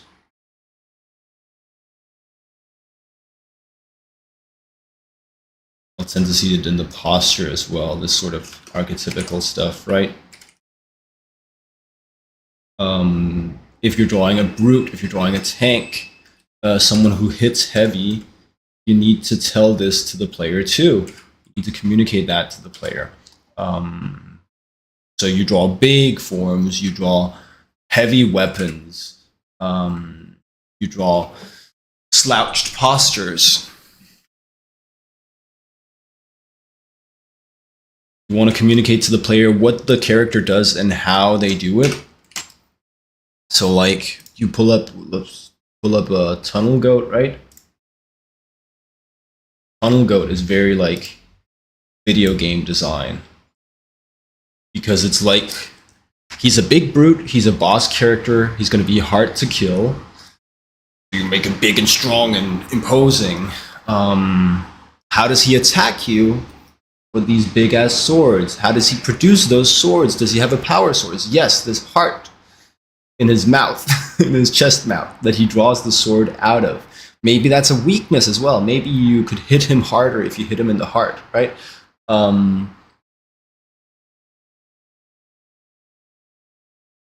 He's scary. He's killed people before. Got fire in his eyes. He's strong, right? You want to communicate to the player, what is this in front of you? Archetypes and gameplay communication is really important in video games. And then typically I have an agenda as well, right? This is not the finished Lady Kills a Lot. But Tunnel Goat, when I draw Tunnel Goat, I'm like, yeah, I want Tunnel Goat to be cool. I want him to be imposing. Like for me, selfishly, I want that. Or Lady Kills a Lot. Like, no, I want this character to be hot. It works because it's like a succubus as well. But like also for me, selfishly, I want that. So you also have some of your own goals, something that you want out of your characters. That plus like the functional intention covers a lot of your decision-making ground. A lot of stuff just starts to make sense. Because you know what you want, and then you just do the thing that you think most likely has the desired result.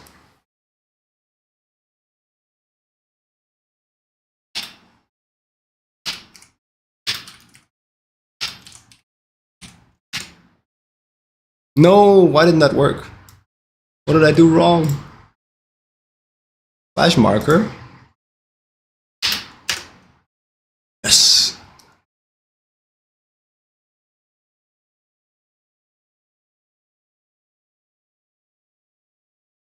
Right.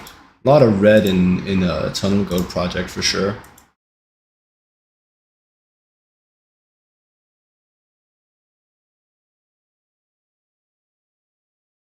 Thank you. I appreciate the compliment. Kind words. Glad that my art resonates.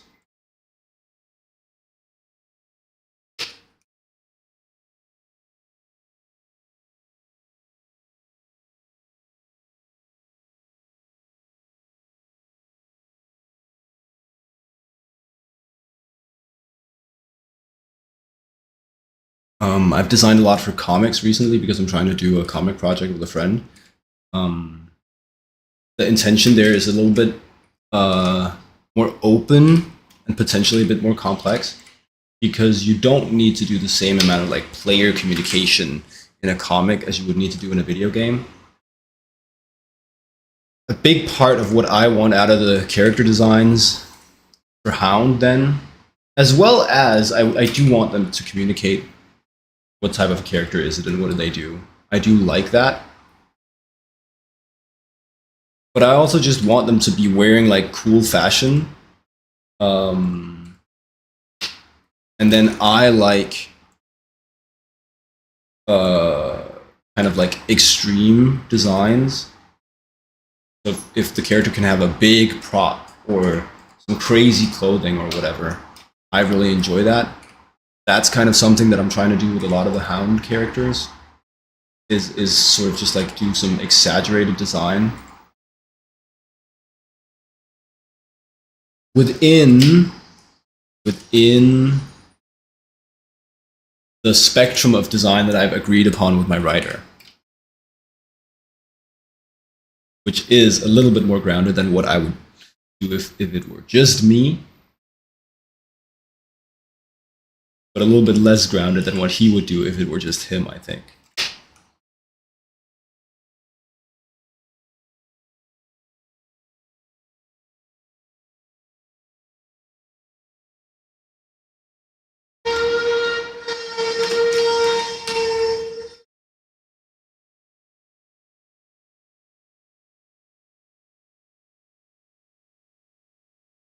Might be worth it to study those shapes.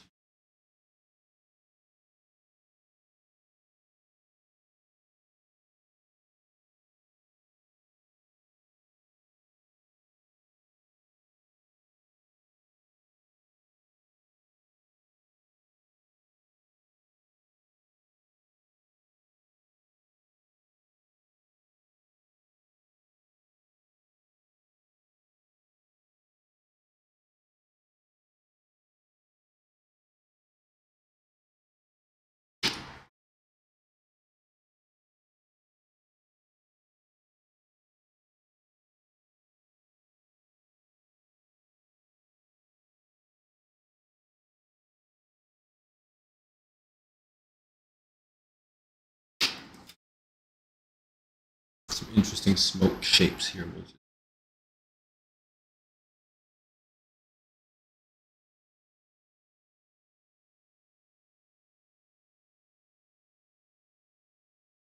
Surprisingly,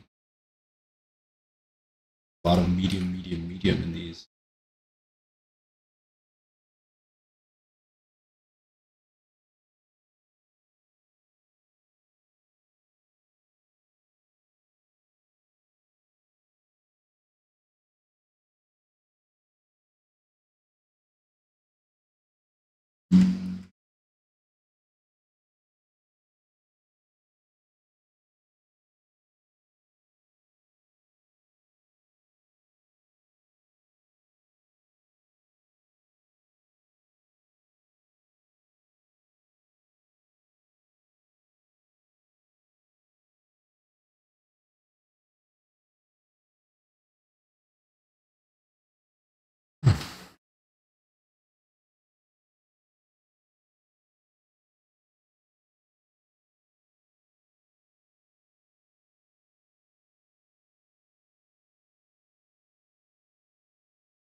Hey, hey Jay, what's up?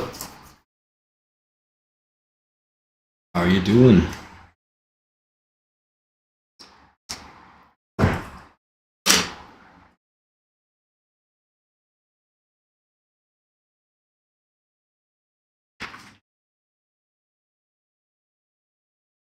We're just in here still doing these Jorge Jimenez studies.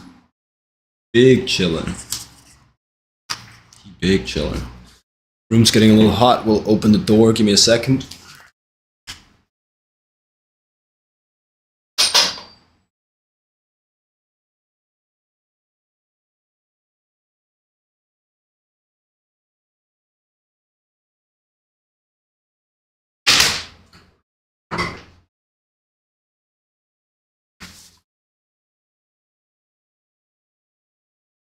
And weather's so difficult. You have to do like temperature management.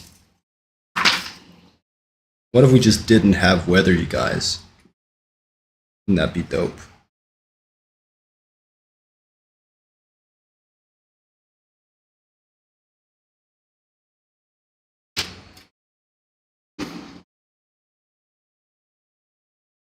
There's no weather, always neutral temperature.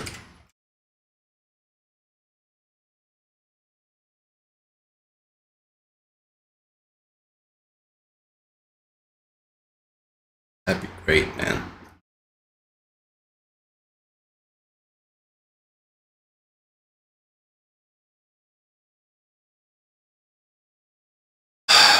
Okay, so how would I actually start that drawing? You ask where I'm from, you can. Would you get answers? I'm from Denmark.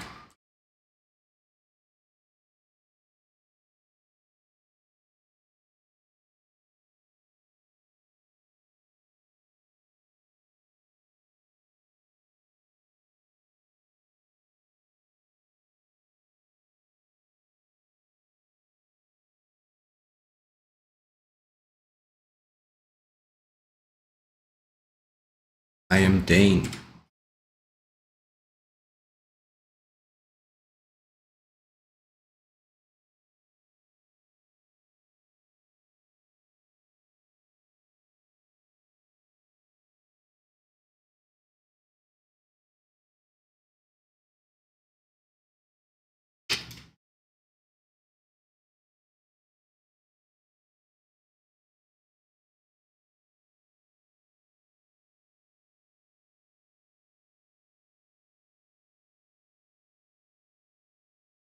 I realize the stream value of these studies would be a little bit better if you guys could see the reference that I'm copying.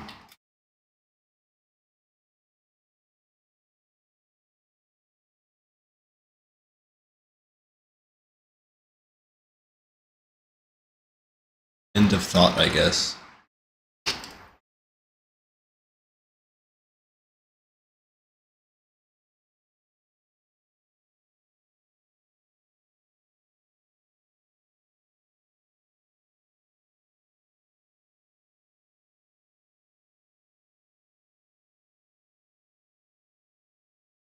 I have physical books, so it would be a little bit difficult to show you.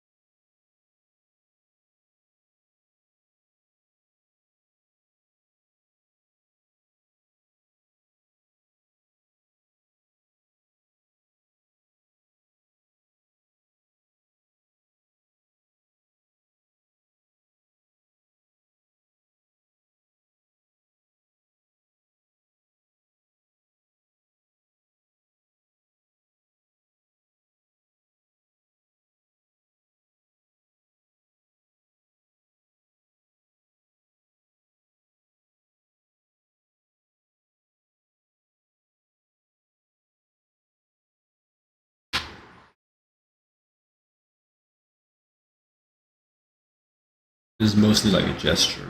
See, her arms are covered here, so I can't really tell what shapes he's using for those.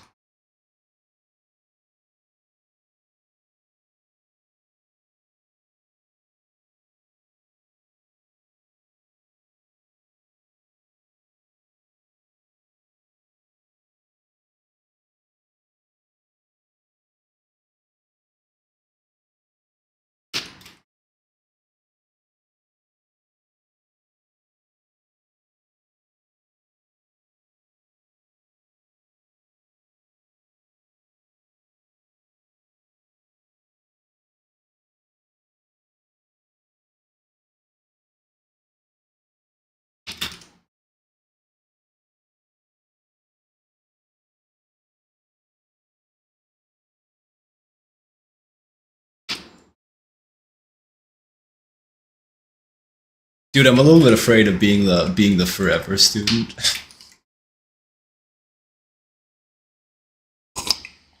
Jay, we talked about the forever student last time. A little bit afraid of being that guy. Like I try my best to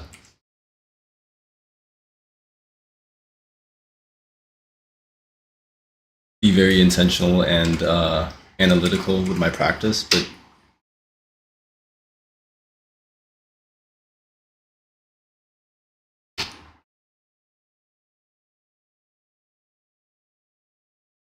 does a stupid idiot know that he is one? Probably not, right? Not necessarily. I could easily be.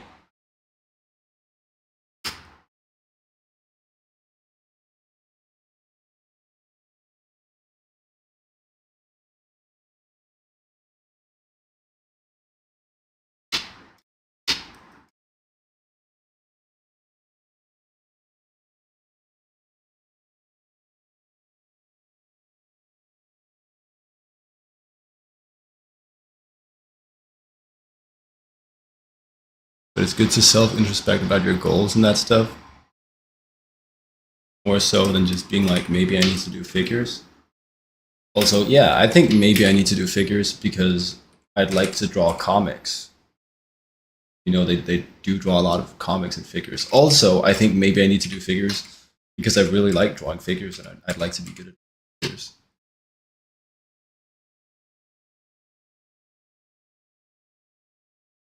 Thinking beyond just practice.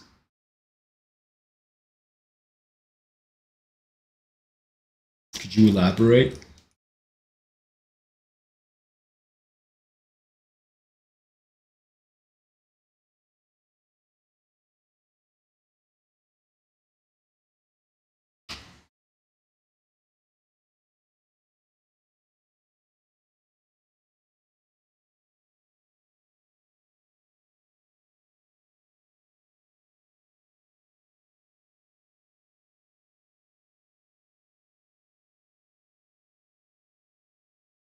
I feel like usually you see that the professional student just focuses on fundies and their technical ability.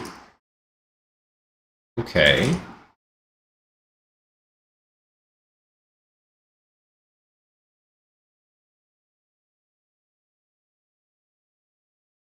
Oh, I see.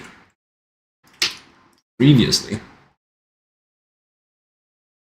Of like forgetting to look for what you enjoy drawing, um, what visuals speak to you, what interests and hobbies you have. There was definitely like a time where I was just like fundamentals maxing.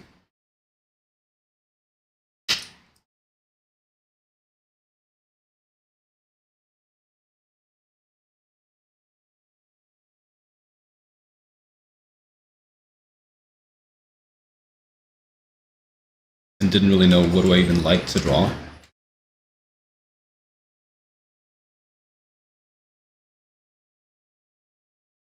I'm way better with that now though.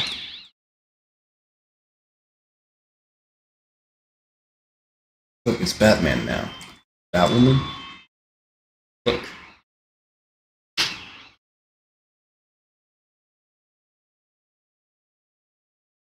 Sometimes people just focus on the getting good part and forget about being an artist.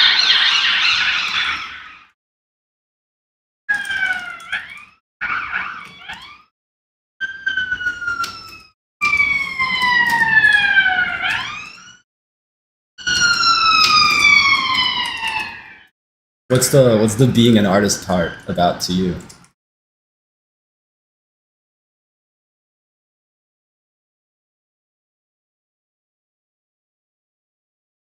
Make cool shit. Lamal. Right, right. Yeah, well, I get that.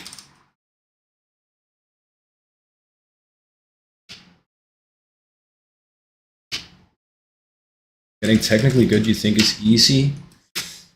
You're a crazy person. What?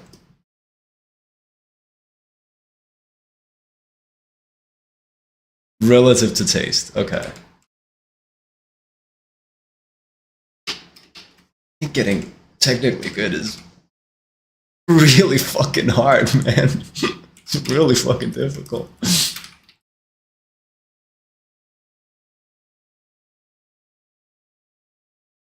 Maybe we're in agreement here.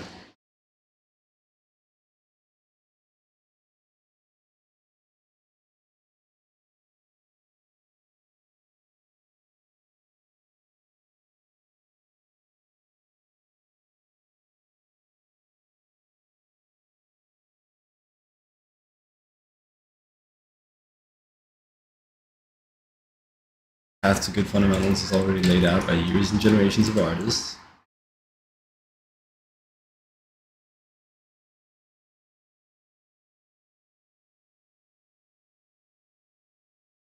Okay, so maybe I'm getting it twisted.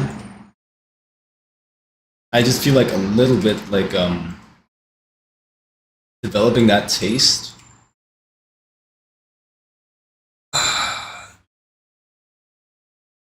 Isn't it kind of as simple as just making sure that when you're drawn to something, when something resonates with you, when something is interesting to you, that you delve into it, research it, draw it, think about it, and examine why it's interesting to you?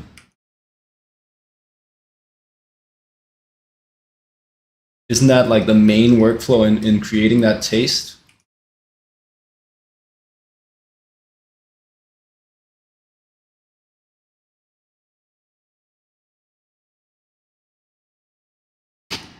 Right. People have different pathways. Fair enough.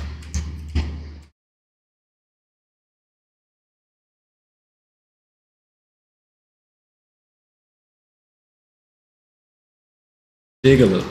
Yeah. Some people don't do that. No, this is true. But then the next statement I would the next thing I would go ahead and then maybe postulate is that, well, then there is like a clear way to do that. There is like a clear way to develop your taste, practice that. You can structure it.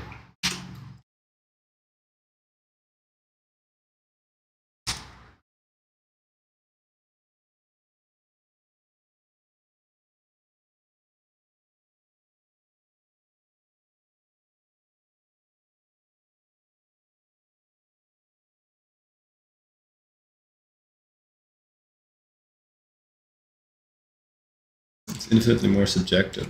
This is true.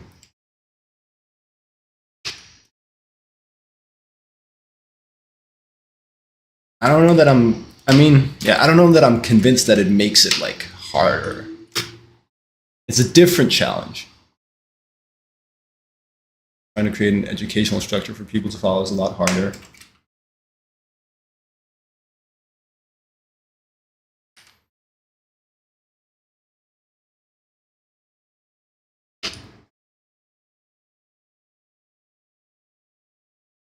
Maybe.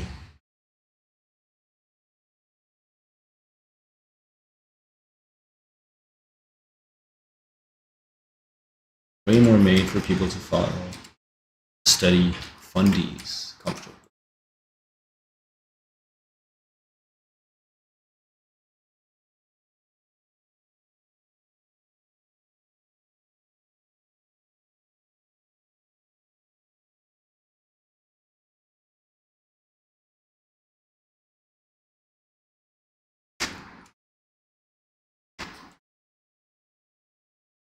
All right. Big points on this one. Relative angle between torso and the hips. Creates dynamism. Make sure you have twists in there.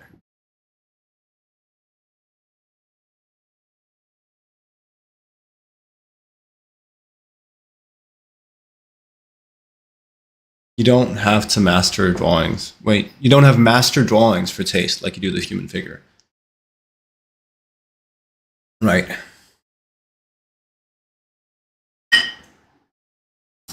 Okay, so maybe this is where I'm like naive I'm quite relativist with taste. I'm quite like, well, if you really fuck with something, like if you really think that something is the fucking goat taste wise, it's awesome, man. Um, Odds are that some other people will have that same inclination, that same taste.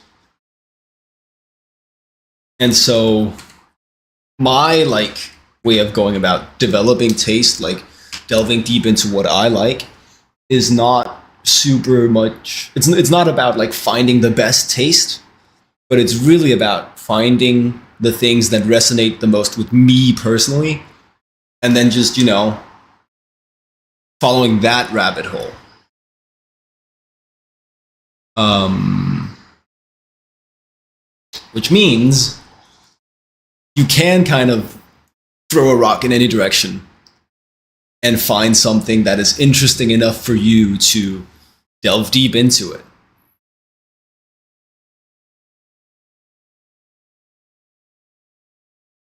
Like that whole sort of workflow is very actionable to me.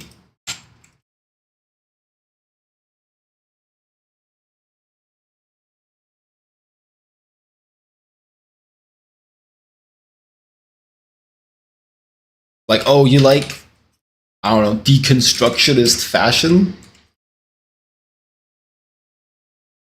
Cool, follow that for a couple months.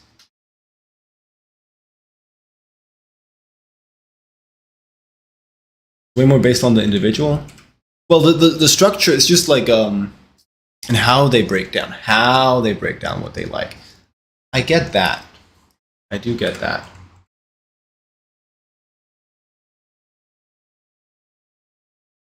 It still seems like the recipe is quite like, yeah, actionable to follow. Like step one, find something interesting. Step two, learn everything you can about that something that you find interesting.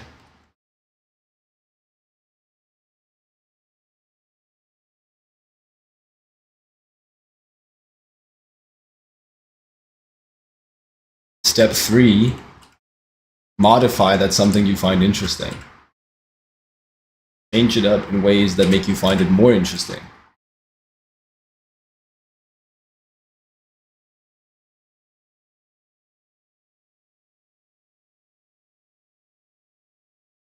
The actual path is more variable, but I don't think the instructions necessarily have to be.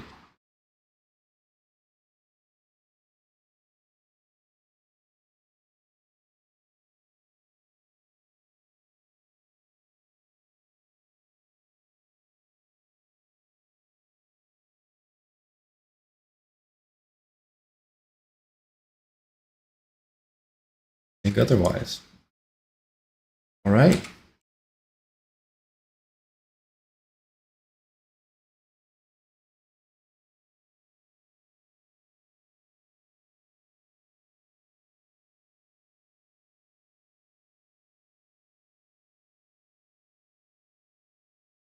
I mean, I wouldn't know. I just do the thing that's worked for me, right?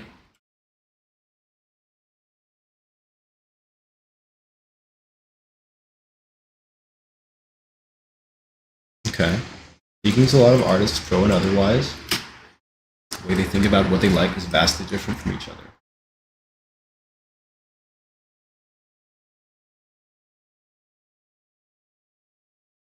But would you say that they all deconstruct? Because then that could be the instruction, is deconstruct that thing you like in any way that seems relevant to you.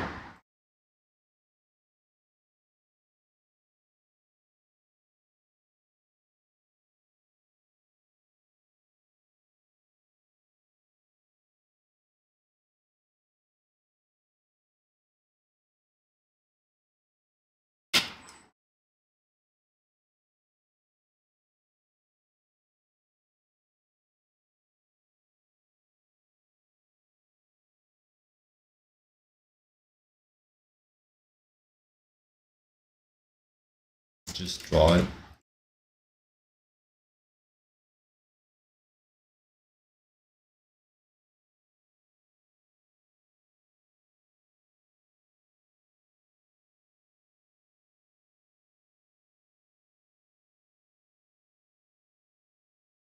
Fair. Fair.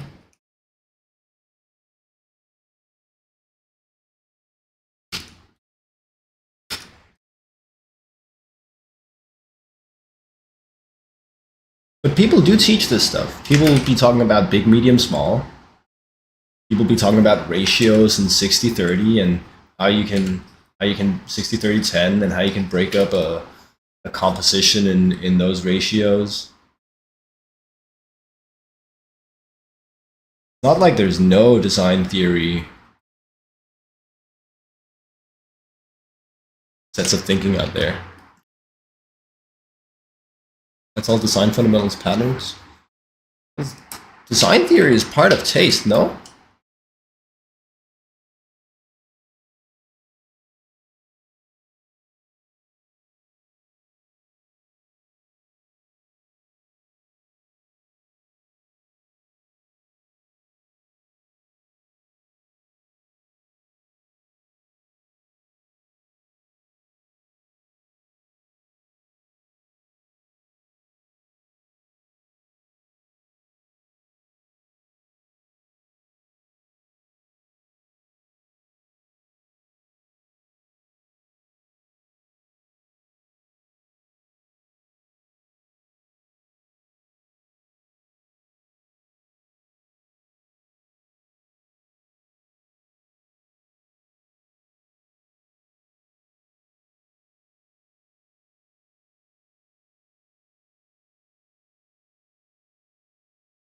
Right.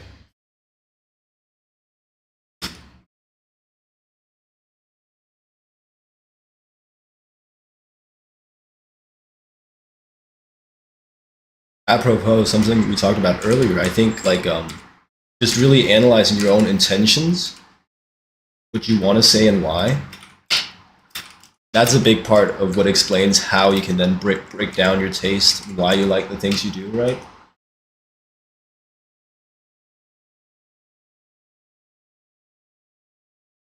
I guess I'm back to seeing that sure it is more complex than the or it's less taught taught less frequently than fundamentals.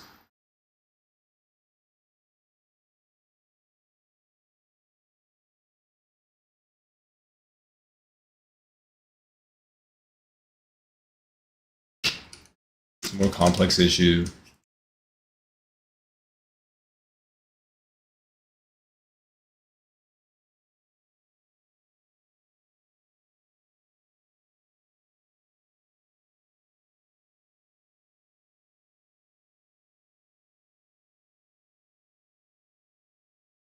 Yes.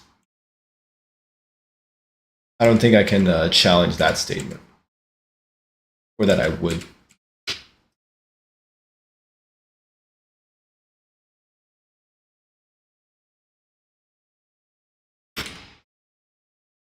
That was your primary point. Yeah, yeah, yeah.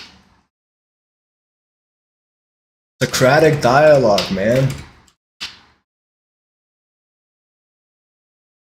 That guy was spitting when he made.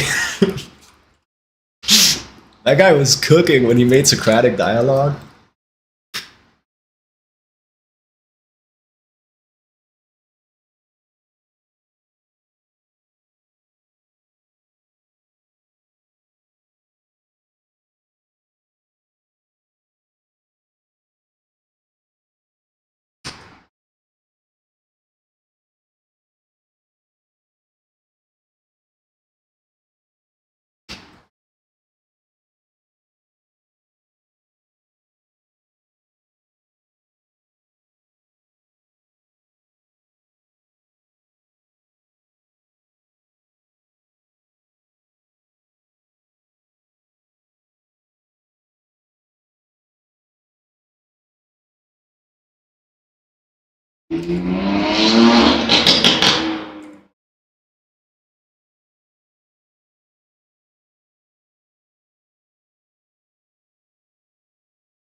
Sorry, orbiting kitty. I think you got lost in.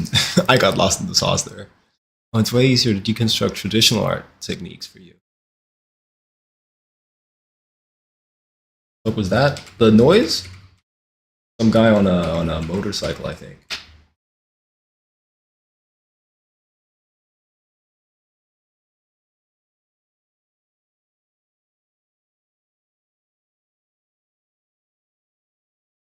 In my room? Yeah, man. Room.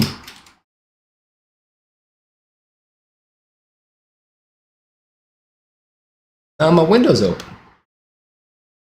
It's like a street outside my apartment.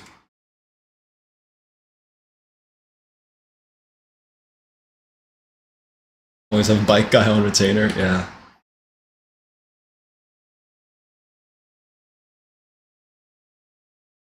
If ever I really need to hammer home a point, I call bike guy. He goes room right after I say something big, kind of like a mic drop.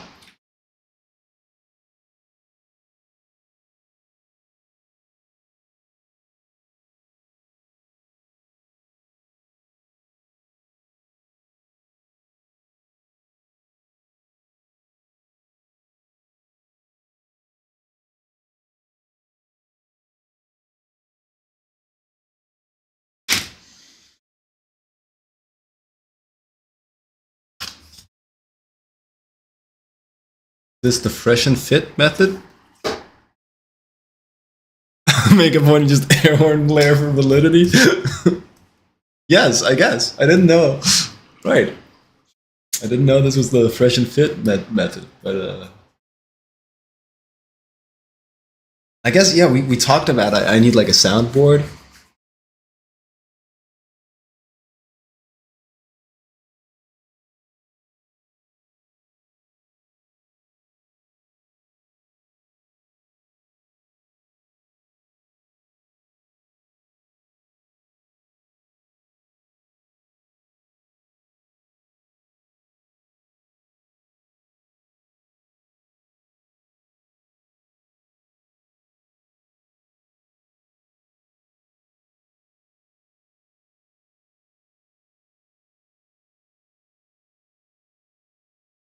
Do I really need one? Yeah, so I can go bruh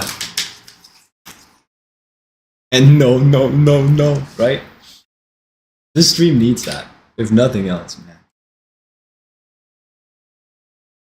I think that's the main thing that's wrong with this stream.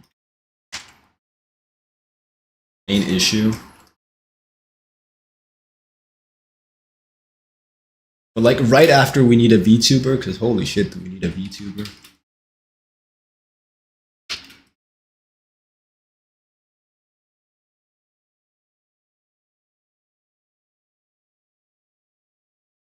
Now you're conditioned to think about the intention of your drawings every time you hear room. That's good, man. Yeah. What's that? Fucking the dog treat conditioning? What's it called?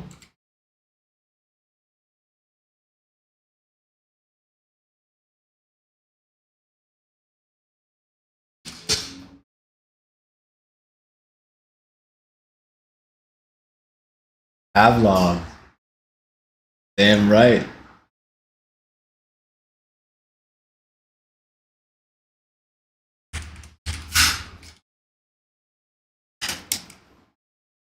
Pavlovian response.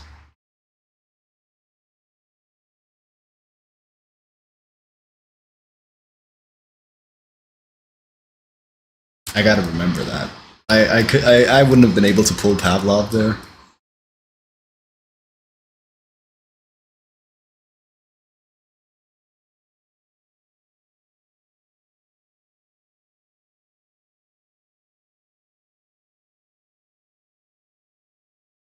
Okay.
Oops.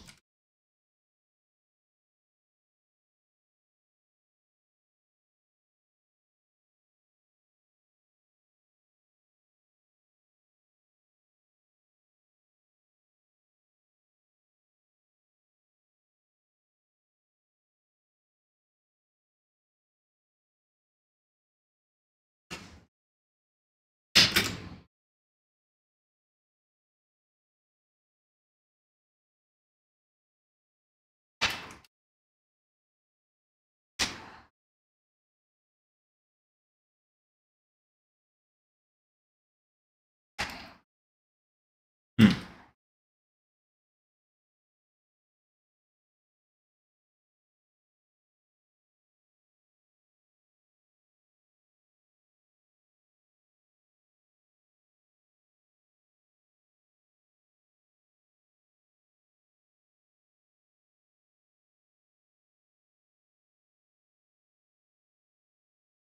Pretty crazy how this Jimenez guy just keeps doing good drawings, man.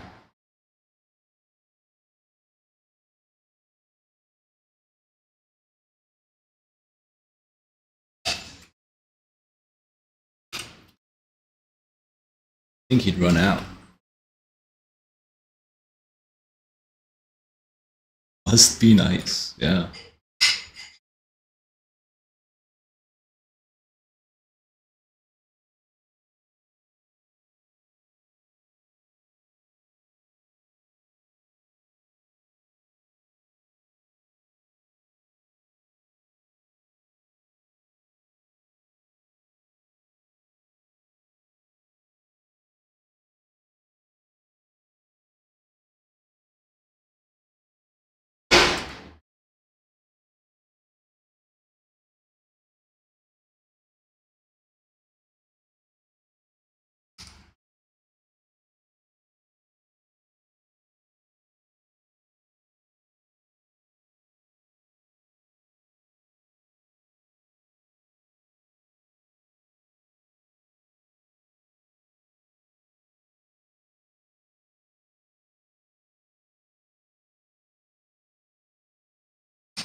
Oh, you know what? We haven't done a movement break yet. It's past 2 o'clock. We will say that as soon as we find that out, I'm gonna have to do a movement break.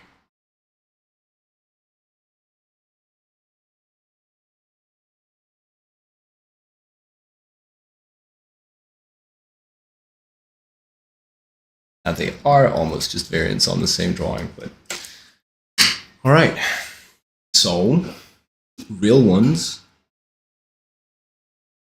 If you're with me, what's up, Copenhagen? Okay, everybody do some squats.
And real ones do some push-ups.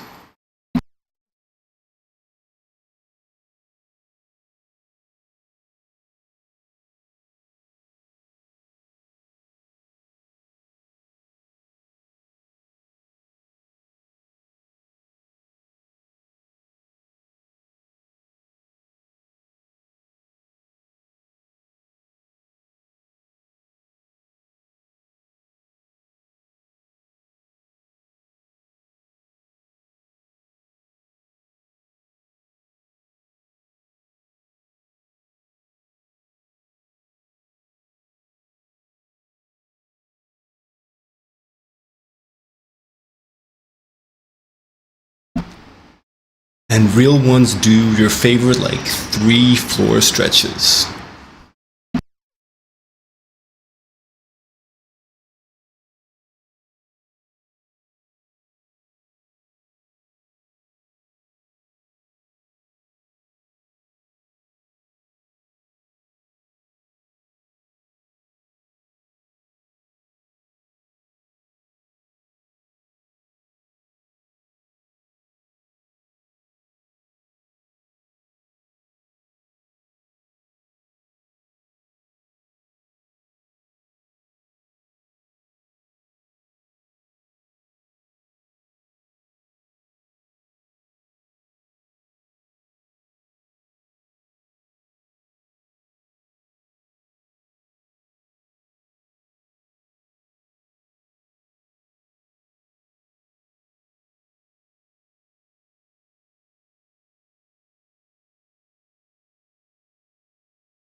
Congrats, real ones, on health maxing.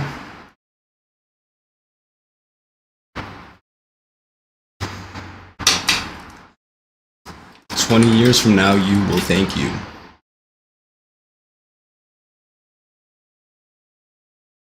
Excuse me?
Right.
Sirens obviously also in my room.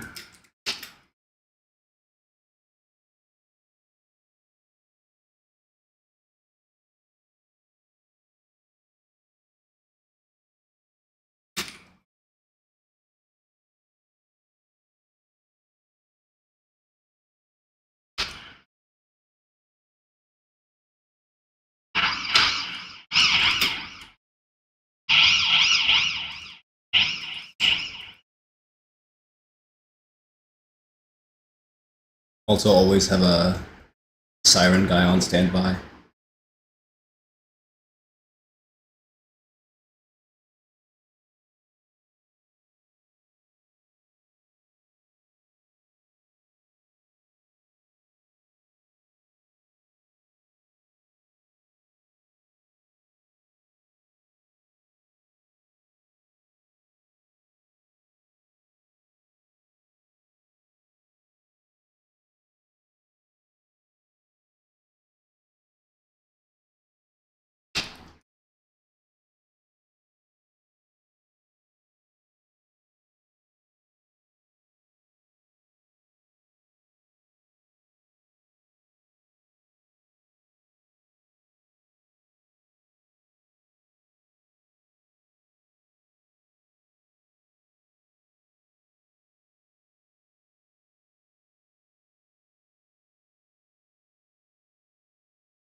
Cool.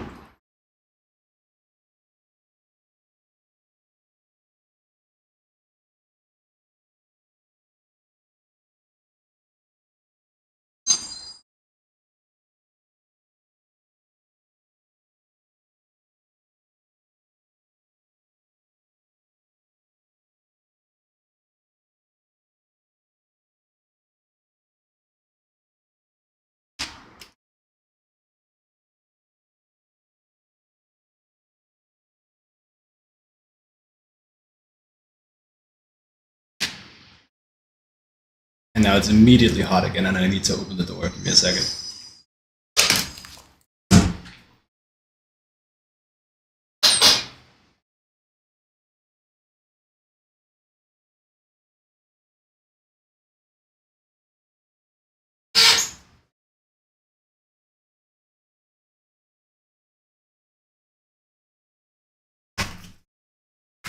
The drafter.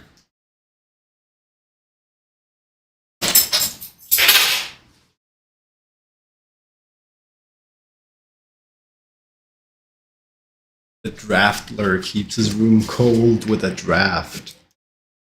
Morning, Joey Joey. Have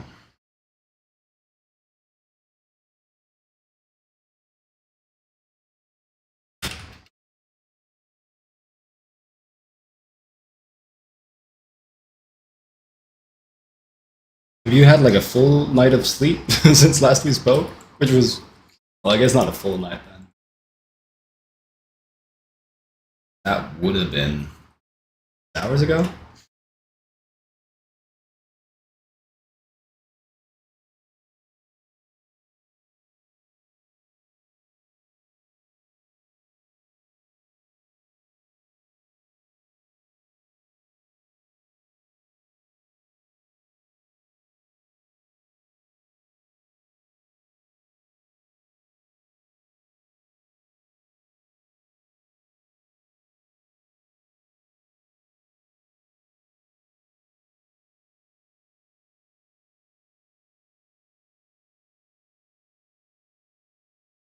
All right. So then, to do some active recall, you take a like an intentional break. You come back in like 10 minutes. I'm gonna go like have a snack and junk. See you in a bit.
Man, isn't it kind of crazy how absolutely anything that you can spend time on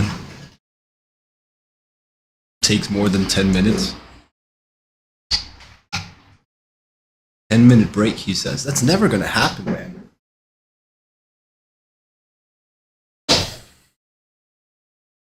Never gonna take a 10-minute break.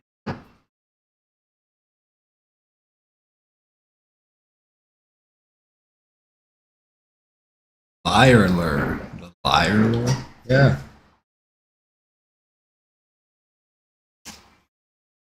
The speaker of untruth, man.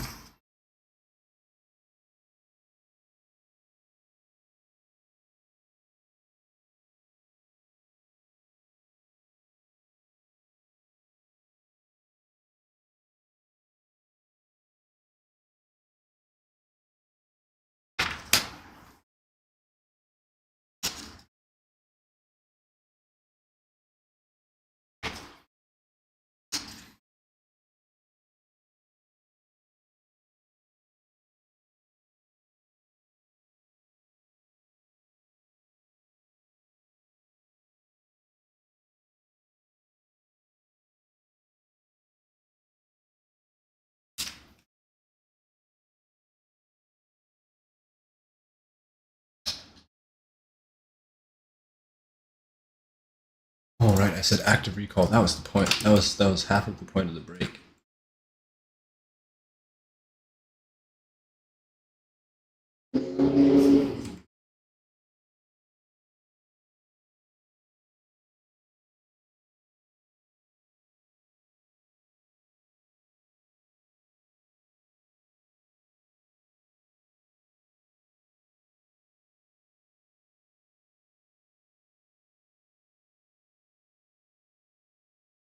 Is it music peak or art peak that you like visual art peak?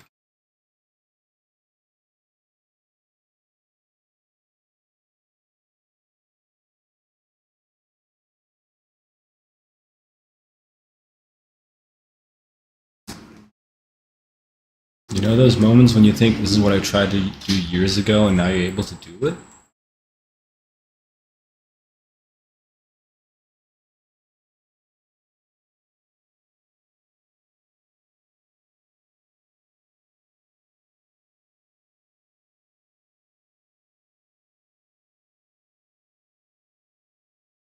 Maybe.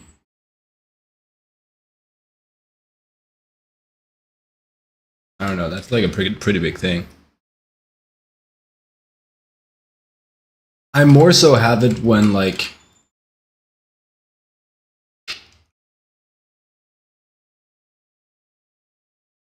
what I'll do sometimes is I'll be like, well, imagine Jacob 5 years ago thinking about like seeing this piece, and then I can like instill it. Anyway, you did the thing. That's dope, man.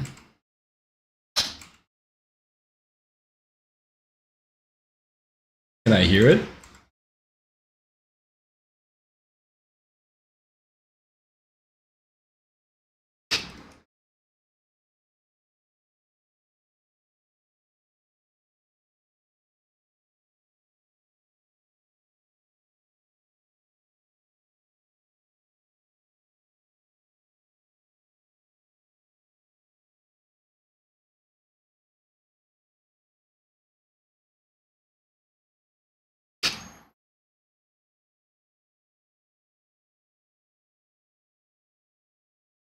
There's an energy to it.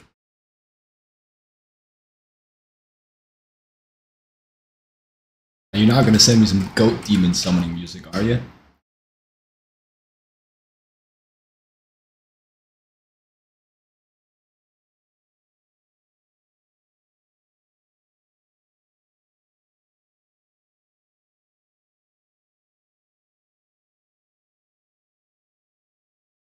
Better be tunnel goat if that's the case.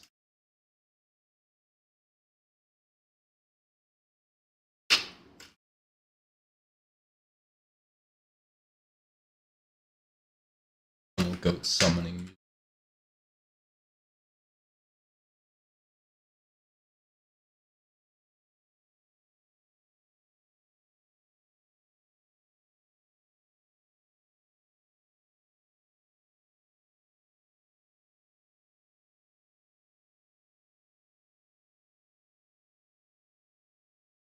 Discordium.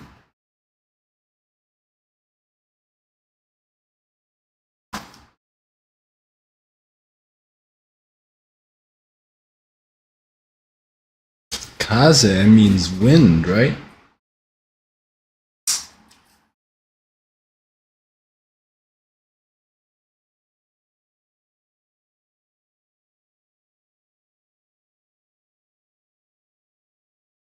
Holy shit, the knower.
That's cool, man.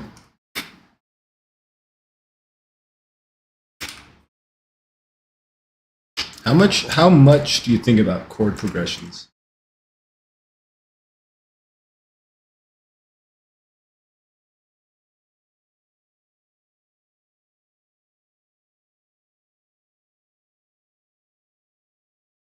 A lot.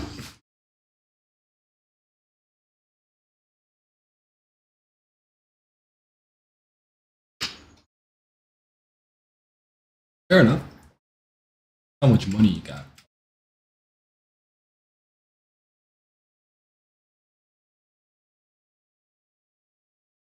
Important part. Yeah, yeah. When you're doing like, it's very like melodic, symphonic. The shit you do, right? I would expect.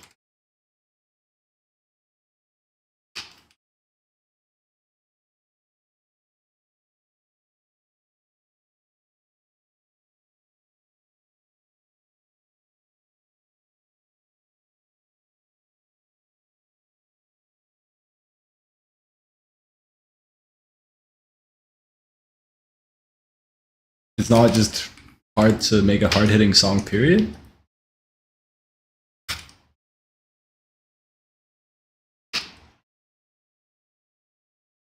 I always make the hands too big.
Nah, I mean, yeah, you could do like a high BPM beat and just do like a bunch of whole notes, right?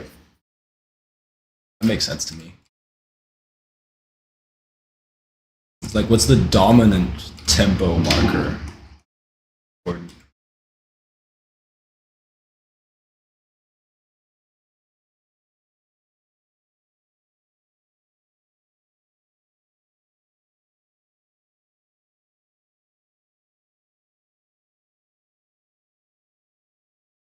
gotta create momentum.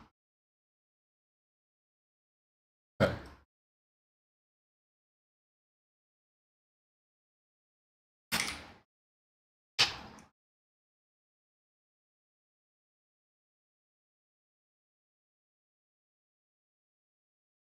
Hmm.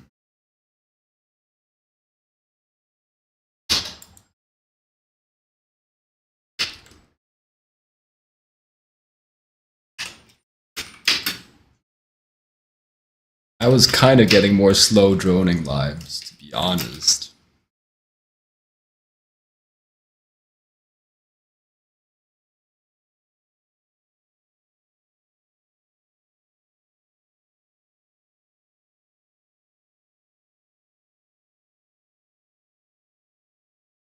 But maybe you do want both, so maybe it's working.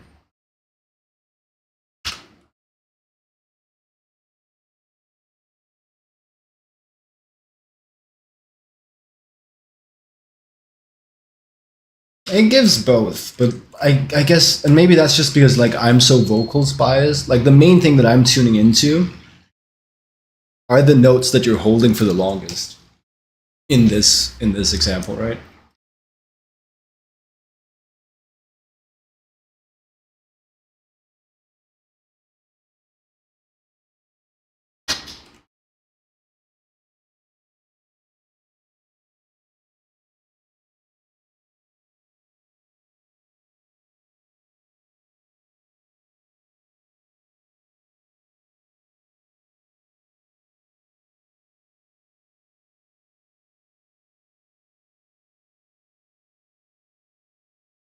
Nice, man.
So you have a commission. Dope. Dab on them.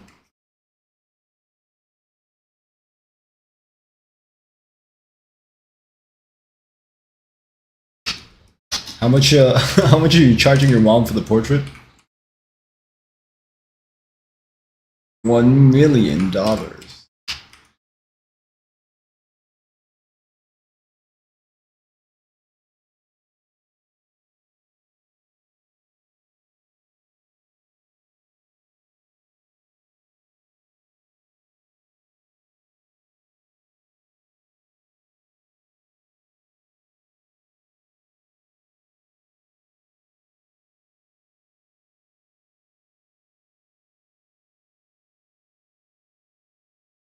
Portrait, yeah, portrait stuff like that is like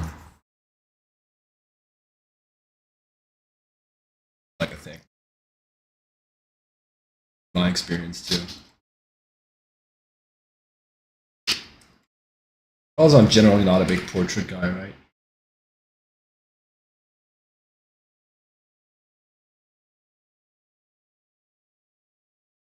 I think you should go for $1 million.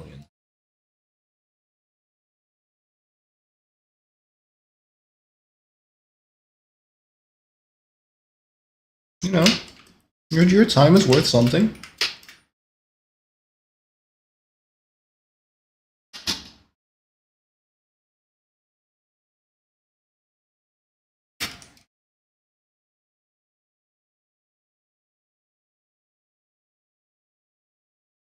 $1 million, or she doesn't love you. Definitely. You enjoy doing portraits. Fun for you to throw paint around.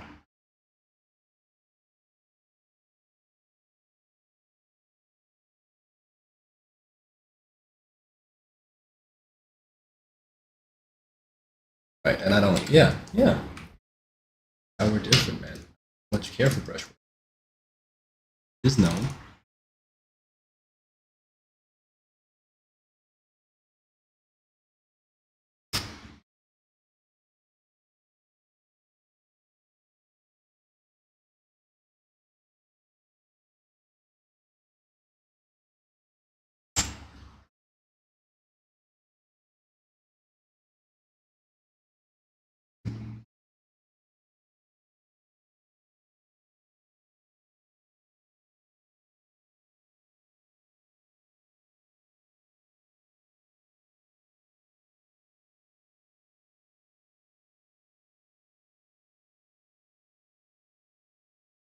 And color.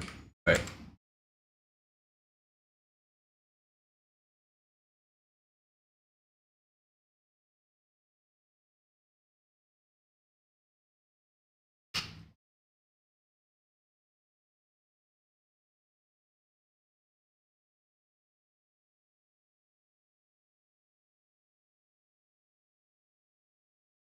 Or friends of relatives.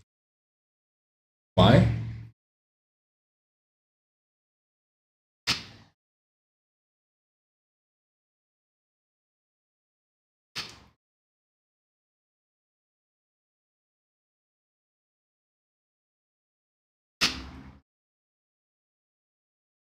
Not interested.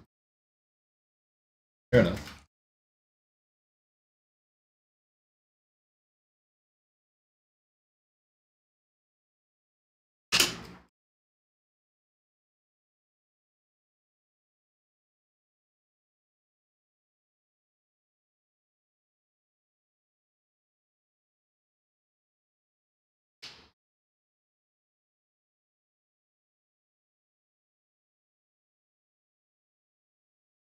But it's not about the face. It's a comfort zone to throw paint around and color.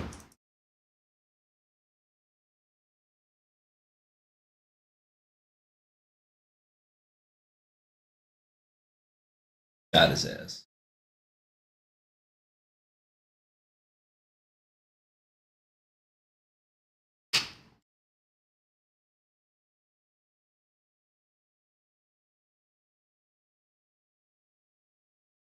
Got.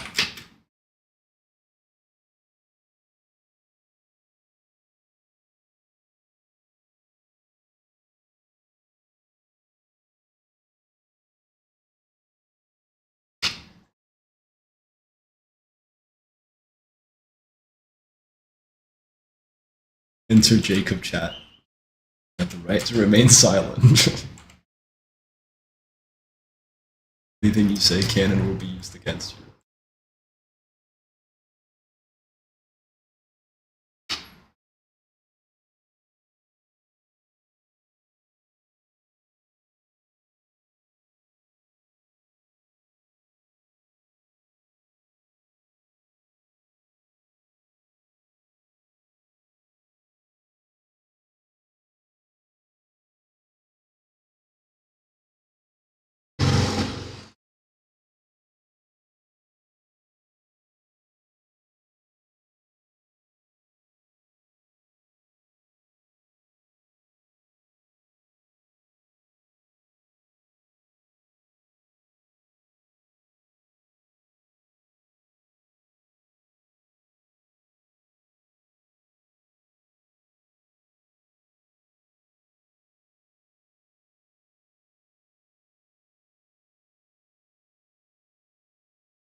Is it out? Is the Odyssey out? No, right? People disliking the aesthetic just from the trailer?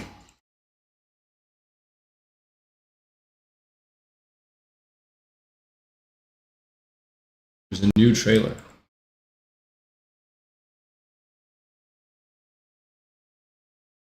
And people have not been liking it.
Trust the man.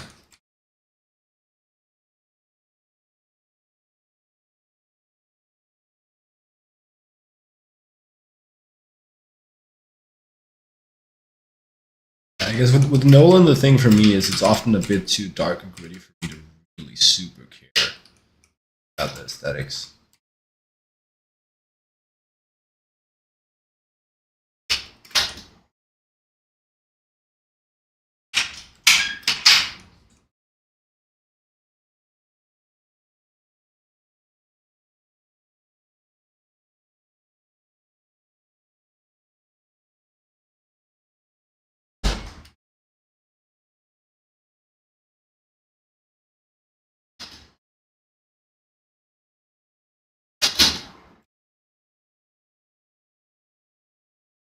But also, what I like about visuals, yeah, is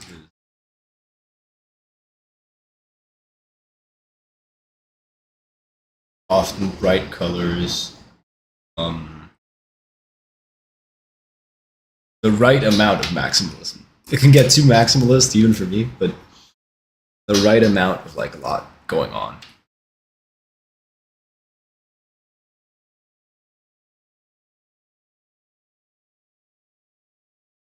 Colorful, optimistic, energetic.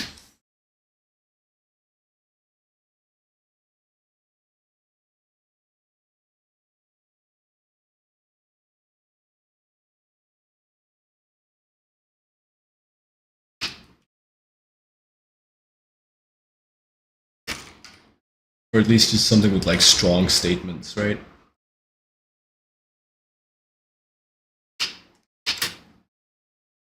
And multiple ones so that you get the contrast.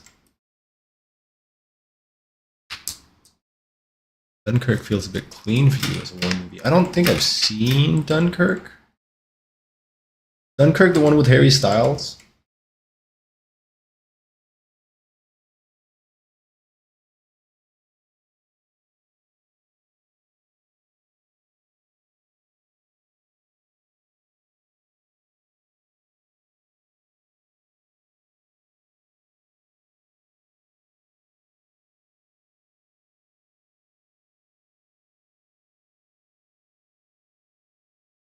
Dunkirk the Harry Styles movie?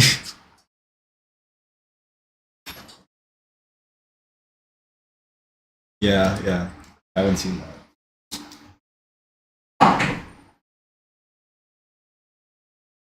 Not bad in it. Oh.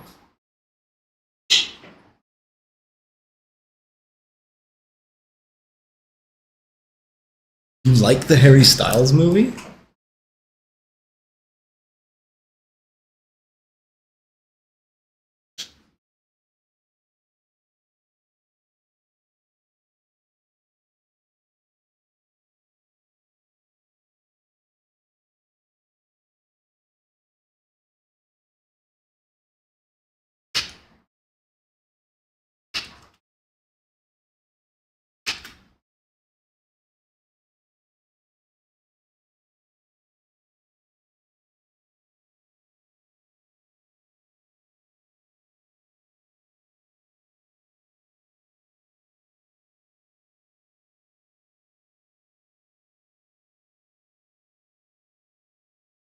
No protagonists. That's something I would struggle with, I think.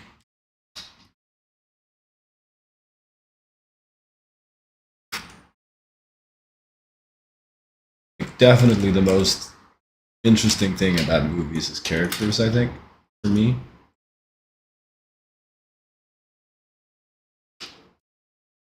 I'm pretty sure that's a true statement.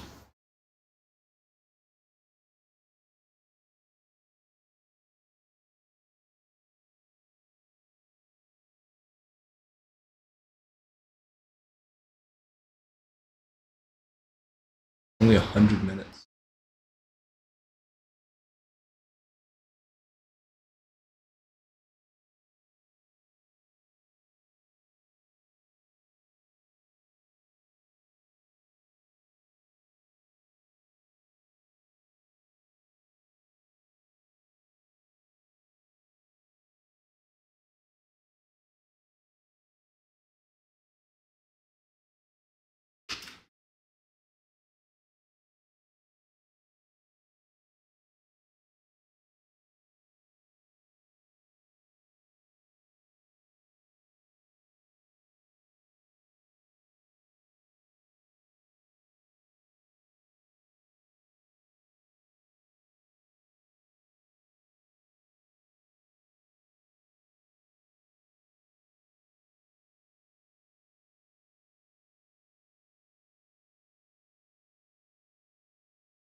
Whoops. That was flip.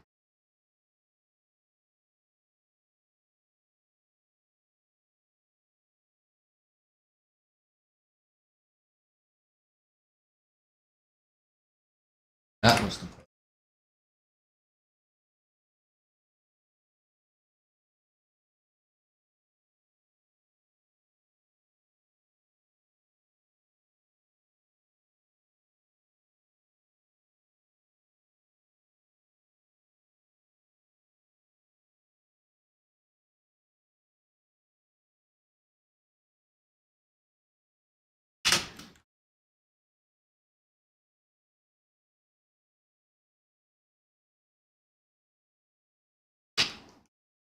Faces are going to be so lacking after these two weeks of just practicing figures.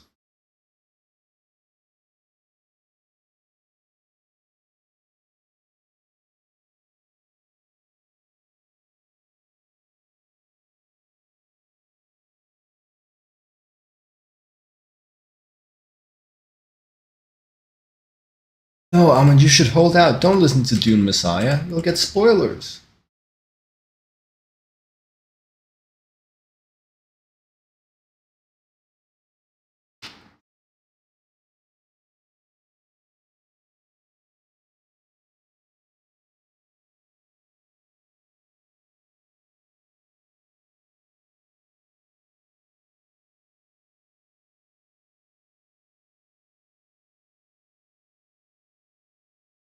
You know the outline of the whole series? Why do you know the outline of the whole series? That's spoilers.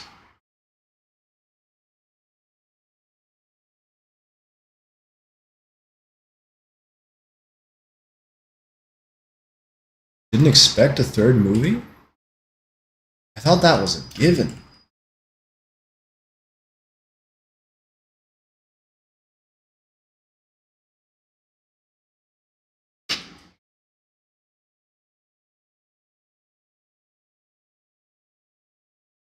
I mean, it's not like everything's resolved by the end of the second one.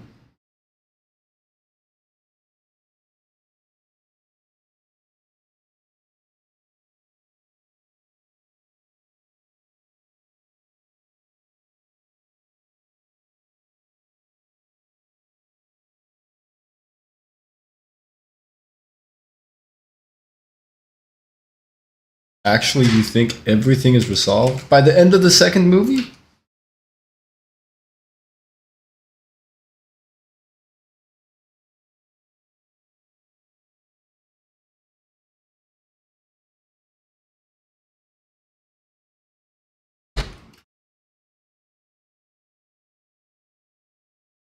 We talked about no rage bait earlier today.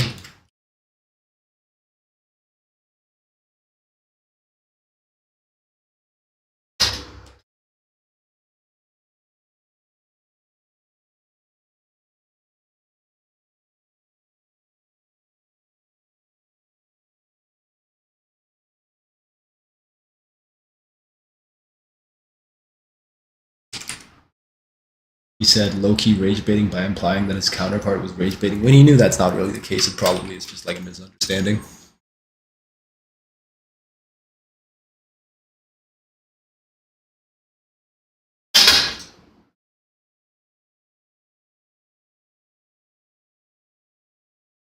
Sent into the holy war that you know will kill billion.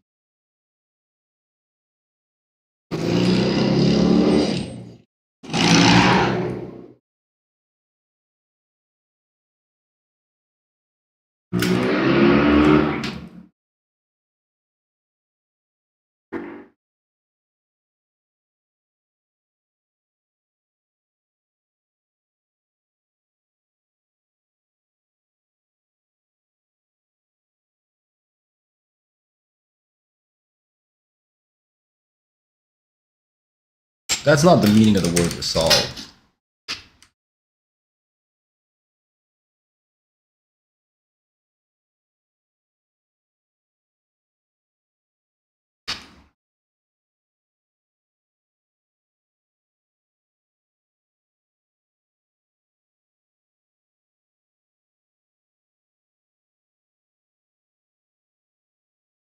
You know, I was going to get back to that. Yeah, because that's how we started the conversation. Because that's the claim you were defending.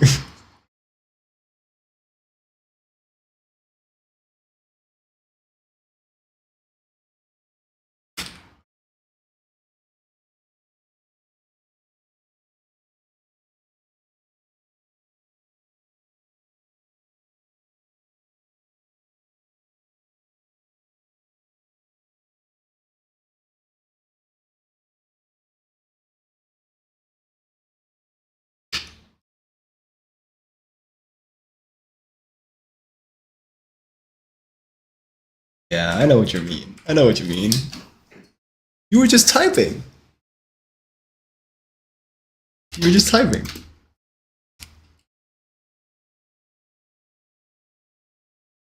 I know exactly what you mean. I was just talking.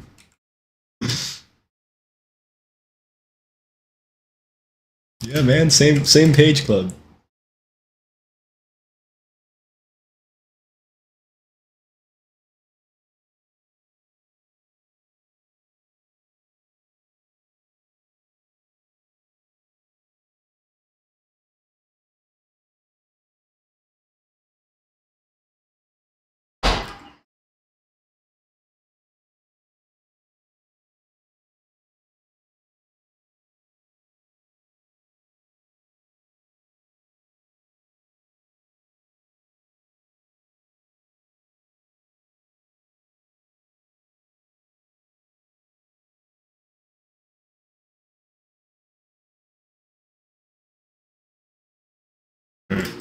I'm gonna.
Is Blank worth watching? I still don't get why you hate that much. Like an honest question. Some shit isn't, man.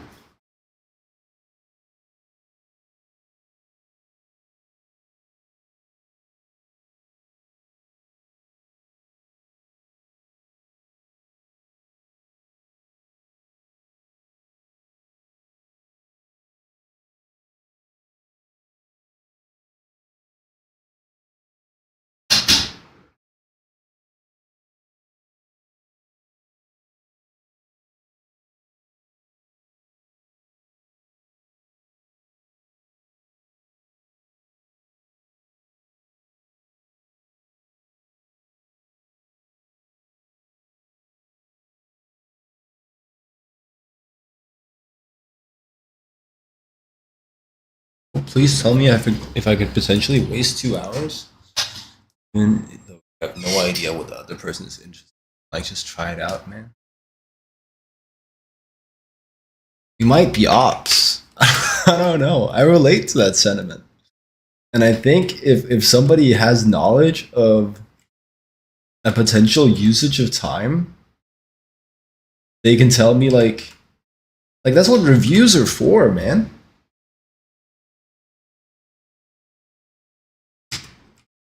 Against the concept of reviews, every movie is worth watching, but that's nah. Because you could be watching other movies. Some movies are more worth watching. You don't have an infinite amount of movie watching time. Will run out, so you have to prioritize.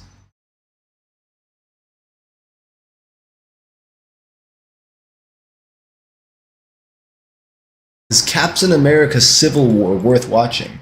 Sure, man, but probably not as much as Dune was. Or like Into the Spider-Verse.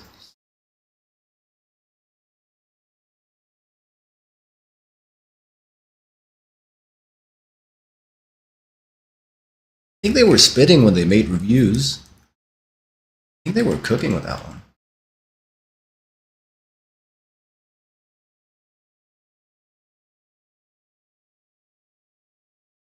That is the function of reviews.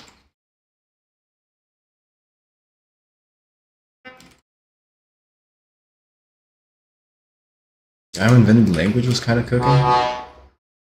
Yeah, because with language, you can tell other people whether or not a movie is worth watching.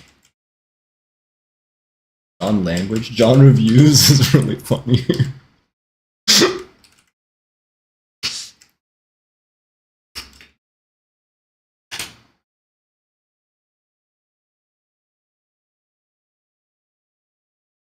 When exactly is a movie worth it? Sliding scale, but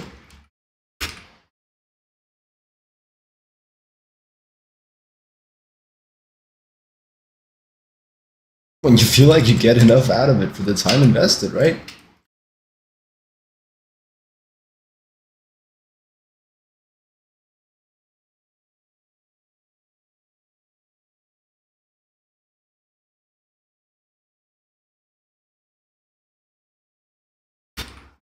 Depends on what you want to get out of it. Yeah, so obviously you can't when somebody asks you, is this movie worth watching?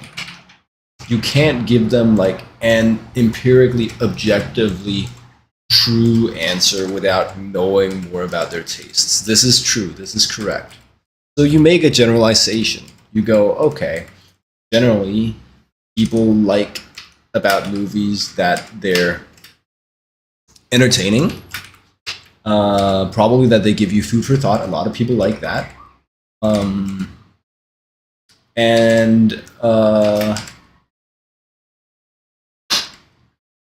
that they take you on like a rewarding emotional journey. A lot of people, I think, like that about movies. So you go, okay, yeah, Dune.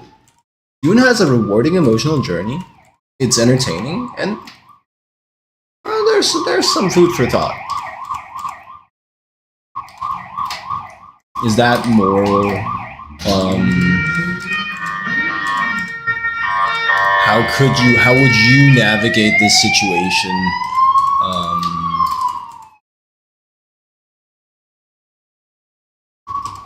there's a bunch of moral questions in Dune, off the dome, and then you go, yeah, I think there's some food for thought, and it's quite entertaining.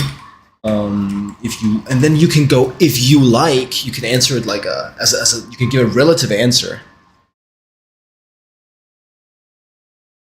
You can go like, if you like big interesting sci-fi design, you'll probably fuck with this one. You'll probably get a lot out of this one, right?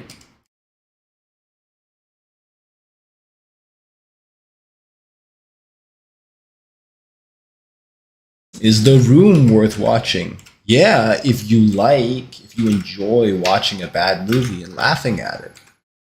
If you don't fucks with that, probably not.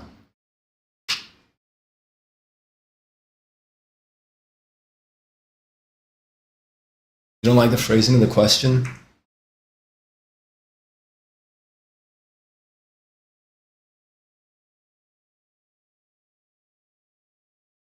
Well, I guess I can't help you with that. Everybody's got their demons, I guess.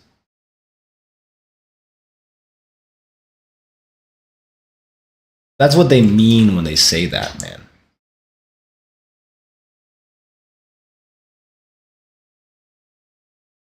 Just hear that when somebody says, "Is this movie worth watching?" Just hear, would you recommend?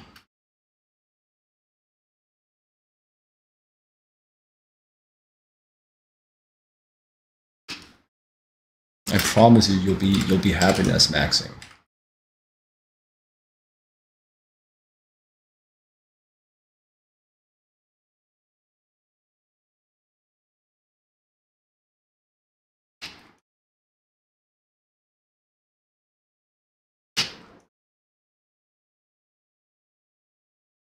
Imagine just for like your own sake, how sick it's gonna be to get rid of that hatred of the phrasing of recommend this movie.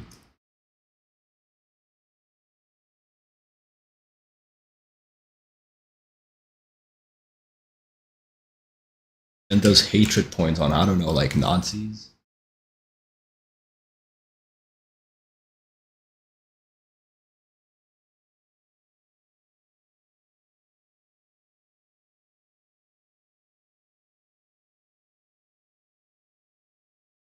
Look, he's also tucking chins.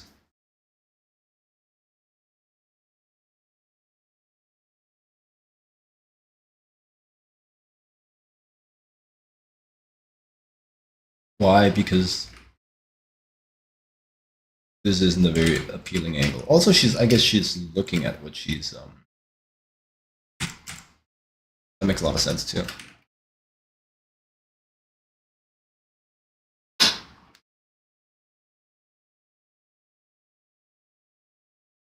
He's a four-star merchant.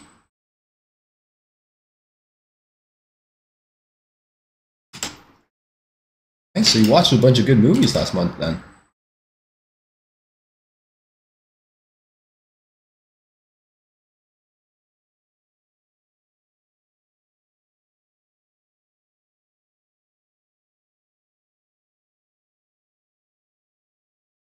Do you really listen to like a new album a day? That's crazy work to me. Yeah, you try to only watch things that you expect to like. You know why? Because things that you don't expect to like, not really worth watching, man.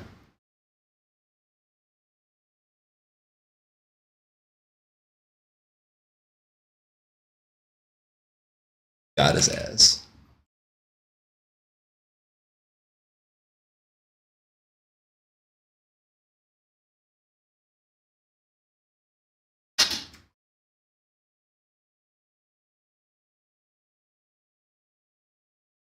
Mid section here way too long.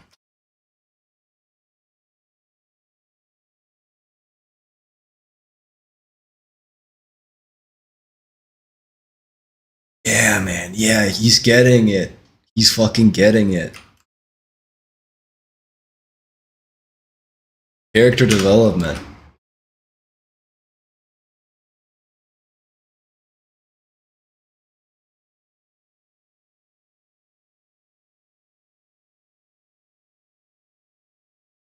You use the stones to destroy the stones.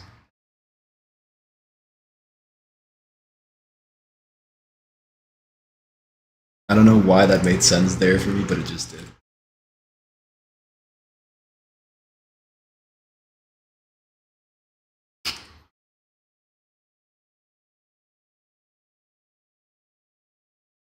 Use your understanding of the phrasing worth watching to destroy your hatred of it.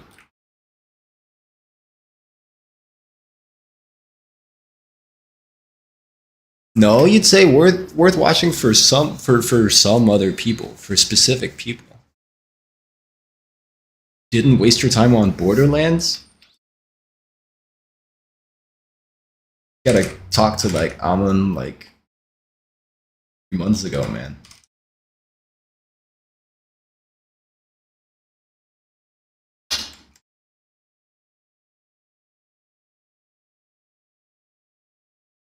Like that guy had some other stuff to say on the matter.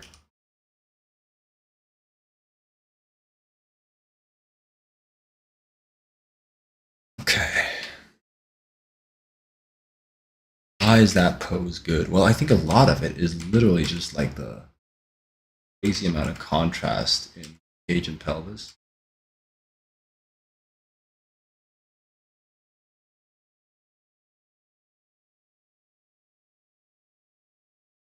When we do this whole midsection thing, it's important not to make it too long.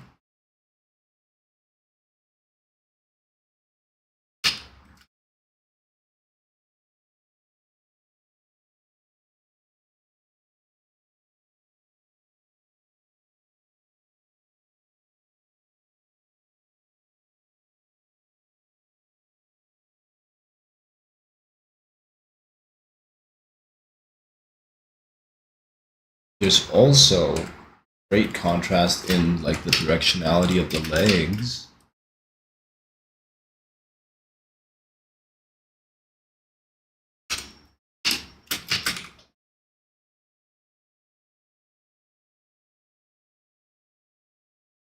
And Mike Matese would say, well, have a long force here, right? Probably. Definitely talks about like the longest gesture a lot. There's a lot of like throwing into curve, throwing into the other curve. Long gesture connecting most of the force in toes. The sky, but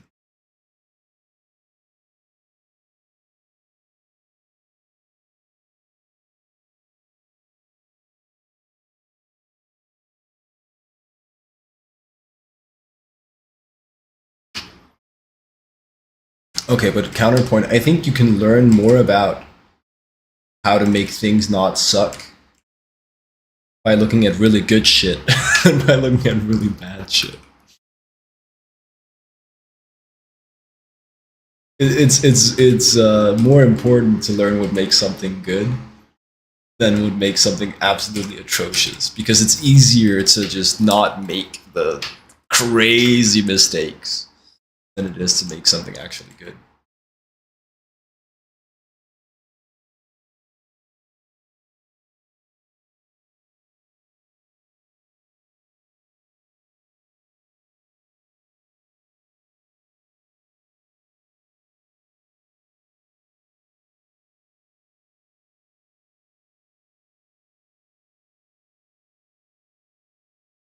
I was just talking.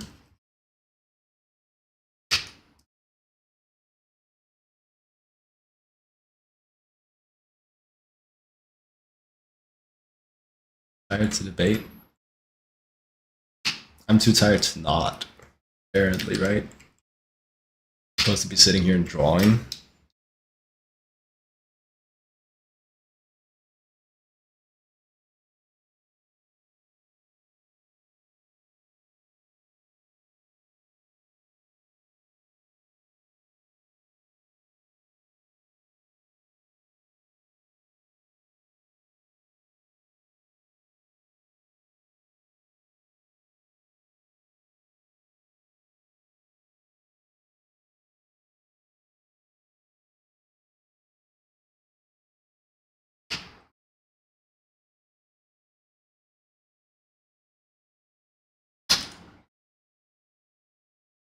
I'm just saying for your sake, if you stop hating, if you stop, because hate is a powerful emotion. If you stop hating the phrase, is this movie worth watching?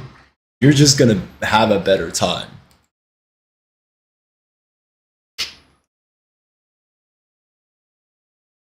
Because, sometimes people be saying those words.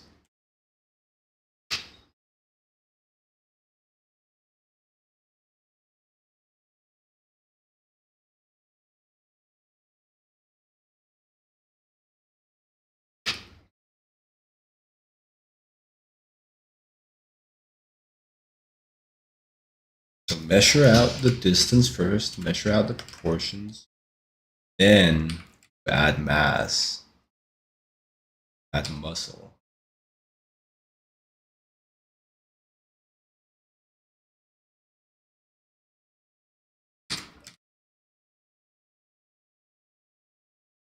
Genius.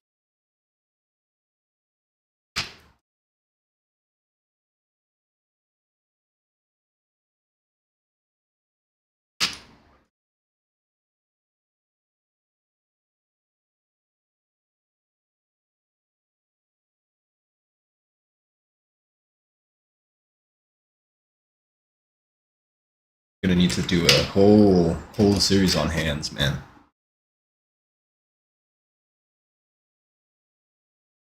That works.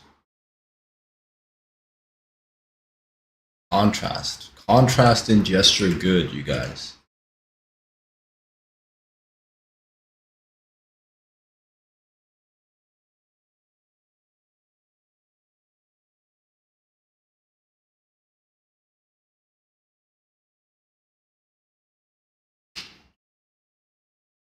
If you want, provided you want dynamism.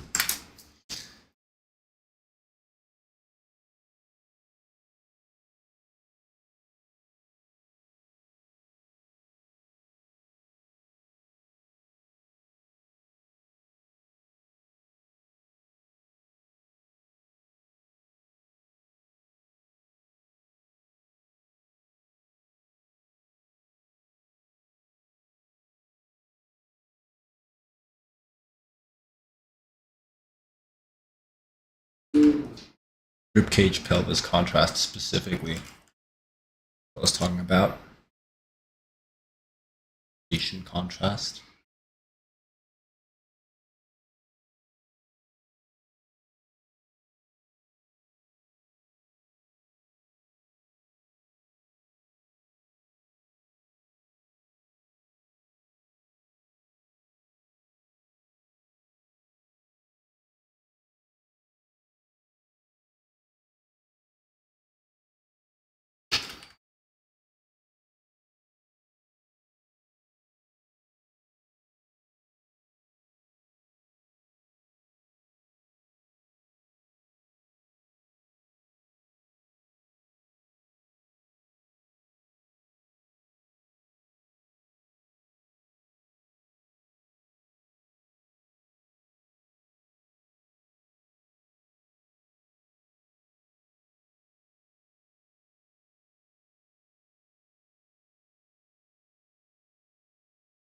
always that indication of the bottom of the rib cage.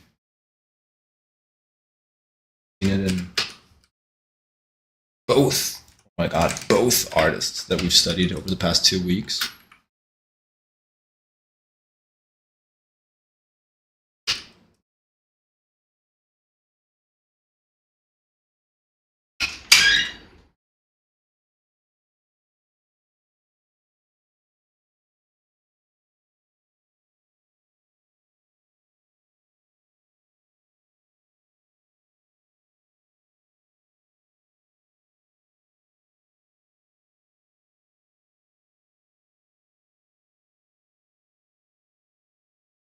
And this pose has some of that sacrificing of correctness, for the sake of energy.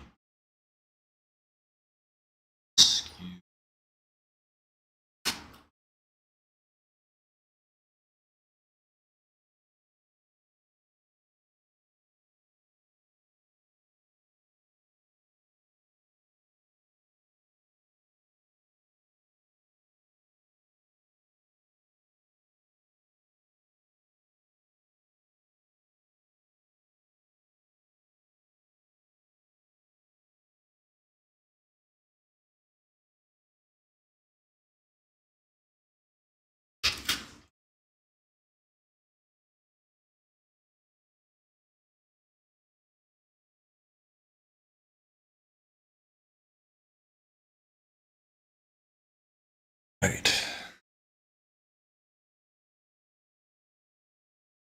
Narrow waist plus obliques plus wide hips, because woman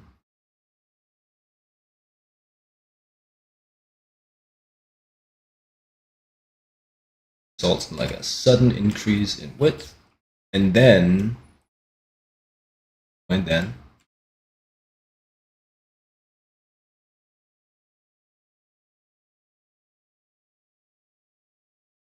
you have legs. You have the 3-finger gap.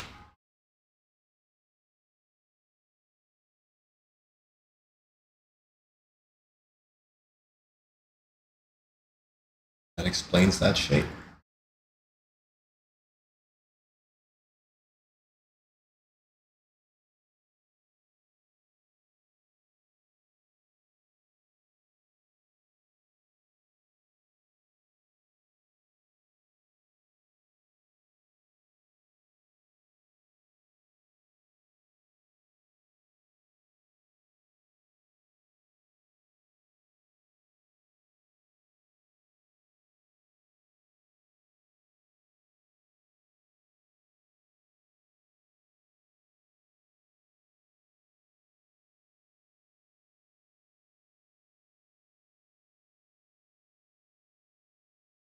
And then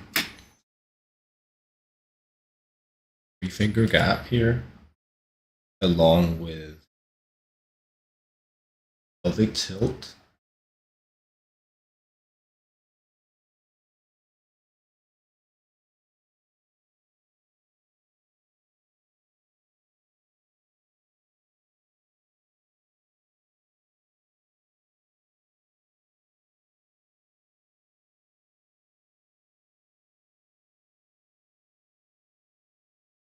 Along with like some existence of like stomach and a uterus, result in this shape. Being quite foreshortened.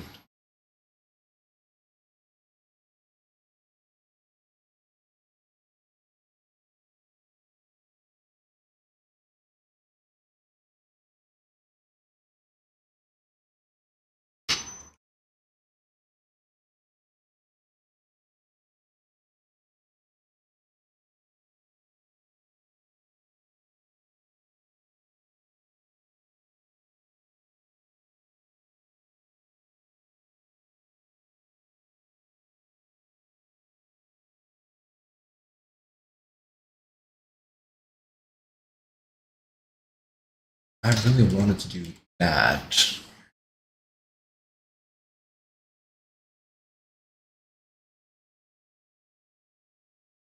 I think it's better to do that. It's a show.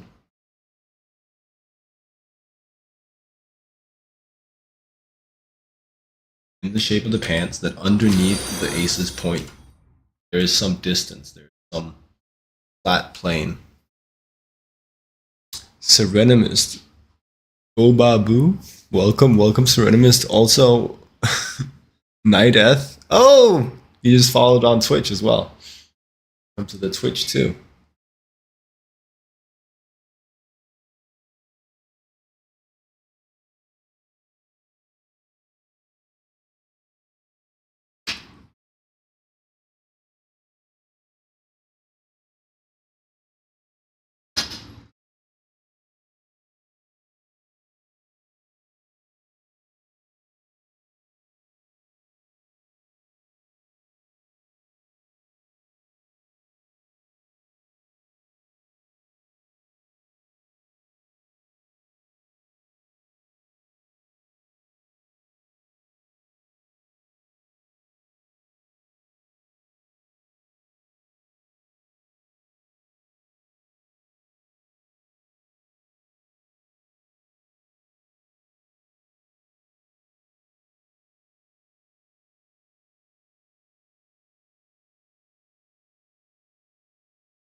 Okay, can we reconstruct that down here without looking at?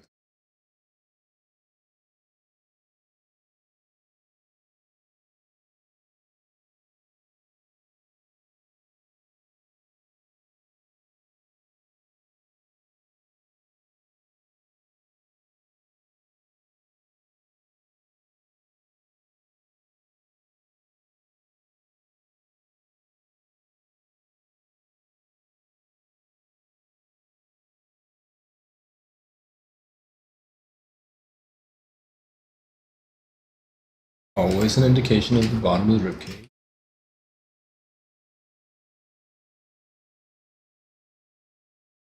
Dramatic backwards.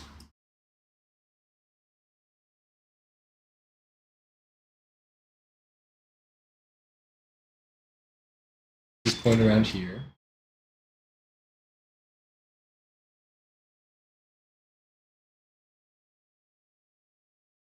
Oblique kind of around there.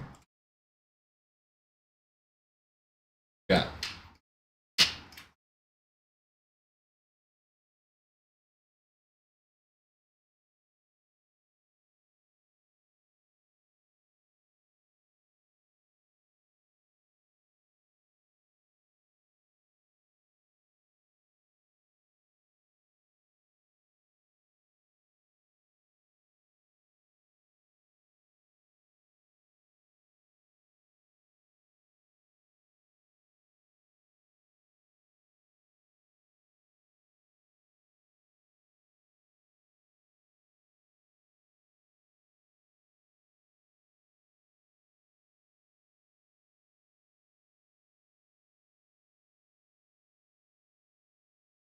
What happens down there with the leg, but that wasn't really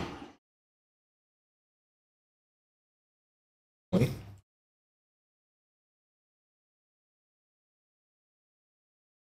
That feels close. Now,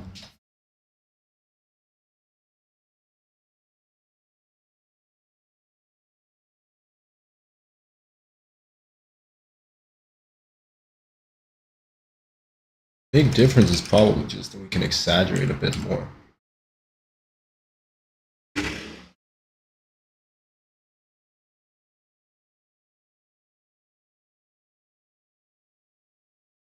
We can exaggerate the offset between the ribcage and the pelvis.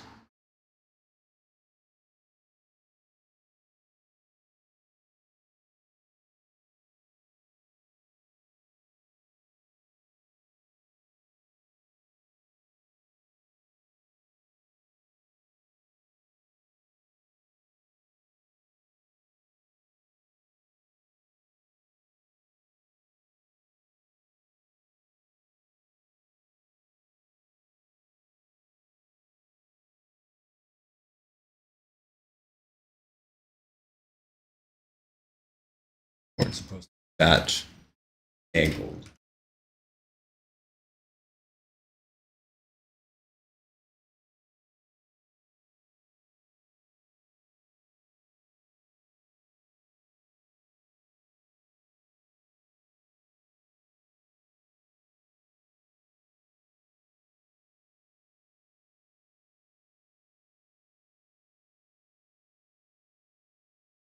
Really good at always having like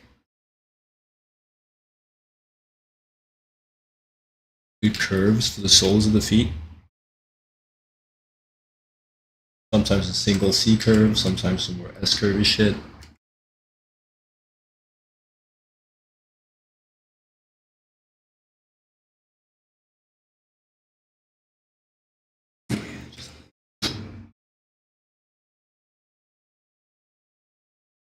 That shape a bit further.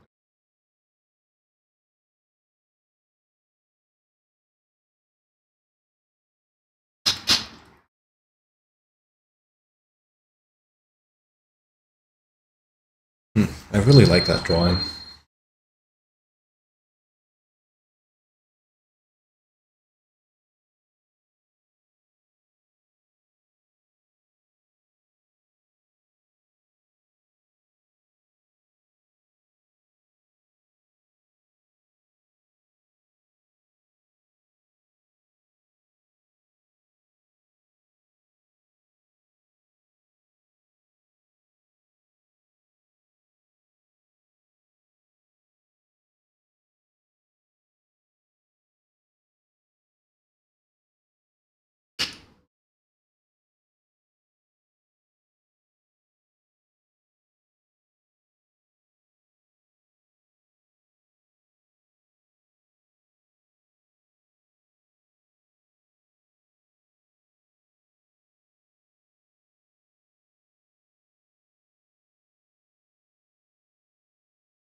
Might spend some more time studying this drawing because I really like it. It's so dynamic.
Really often.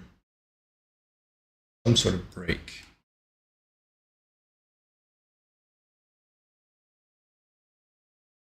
In entering the hand. Varying degrees of subtlety.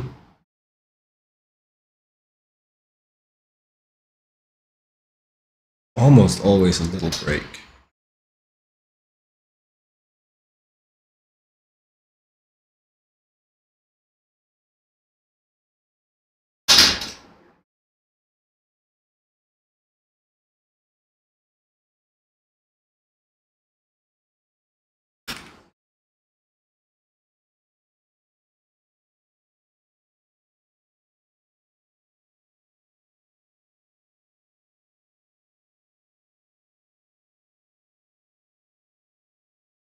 Arms. Figure out the proportions first. Add mass later.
Whoops. Not what that leg is doing.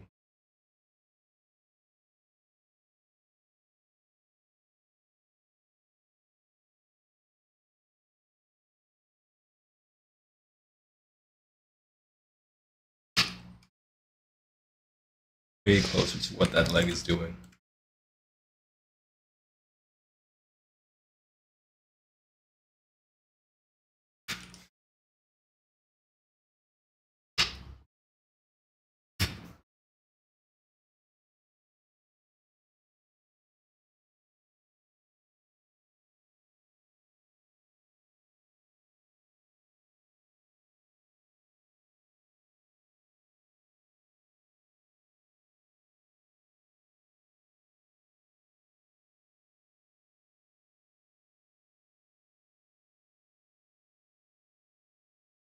Everything's going to that.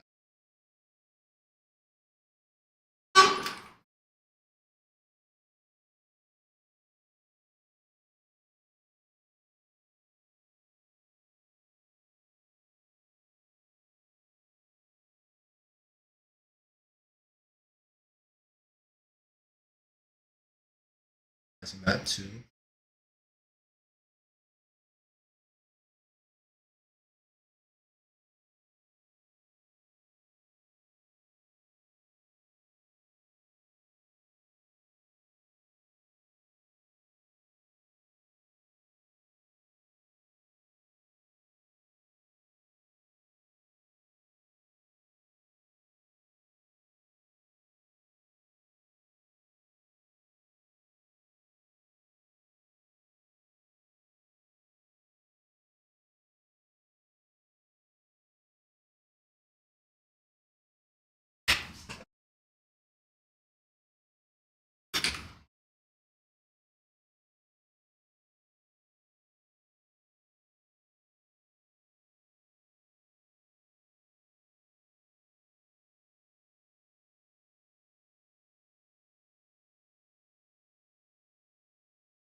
All right.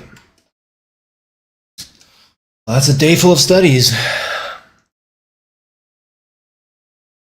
And another one. Day 7 here. He's still going. Cool. Thank you guys for joining the stream. I hope you enjoyed. Did awesome today too.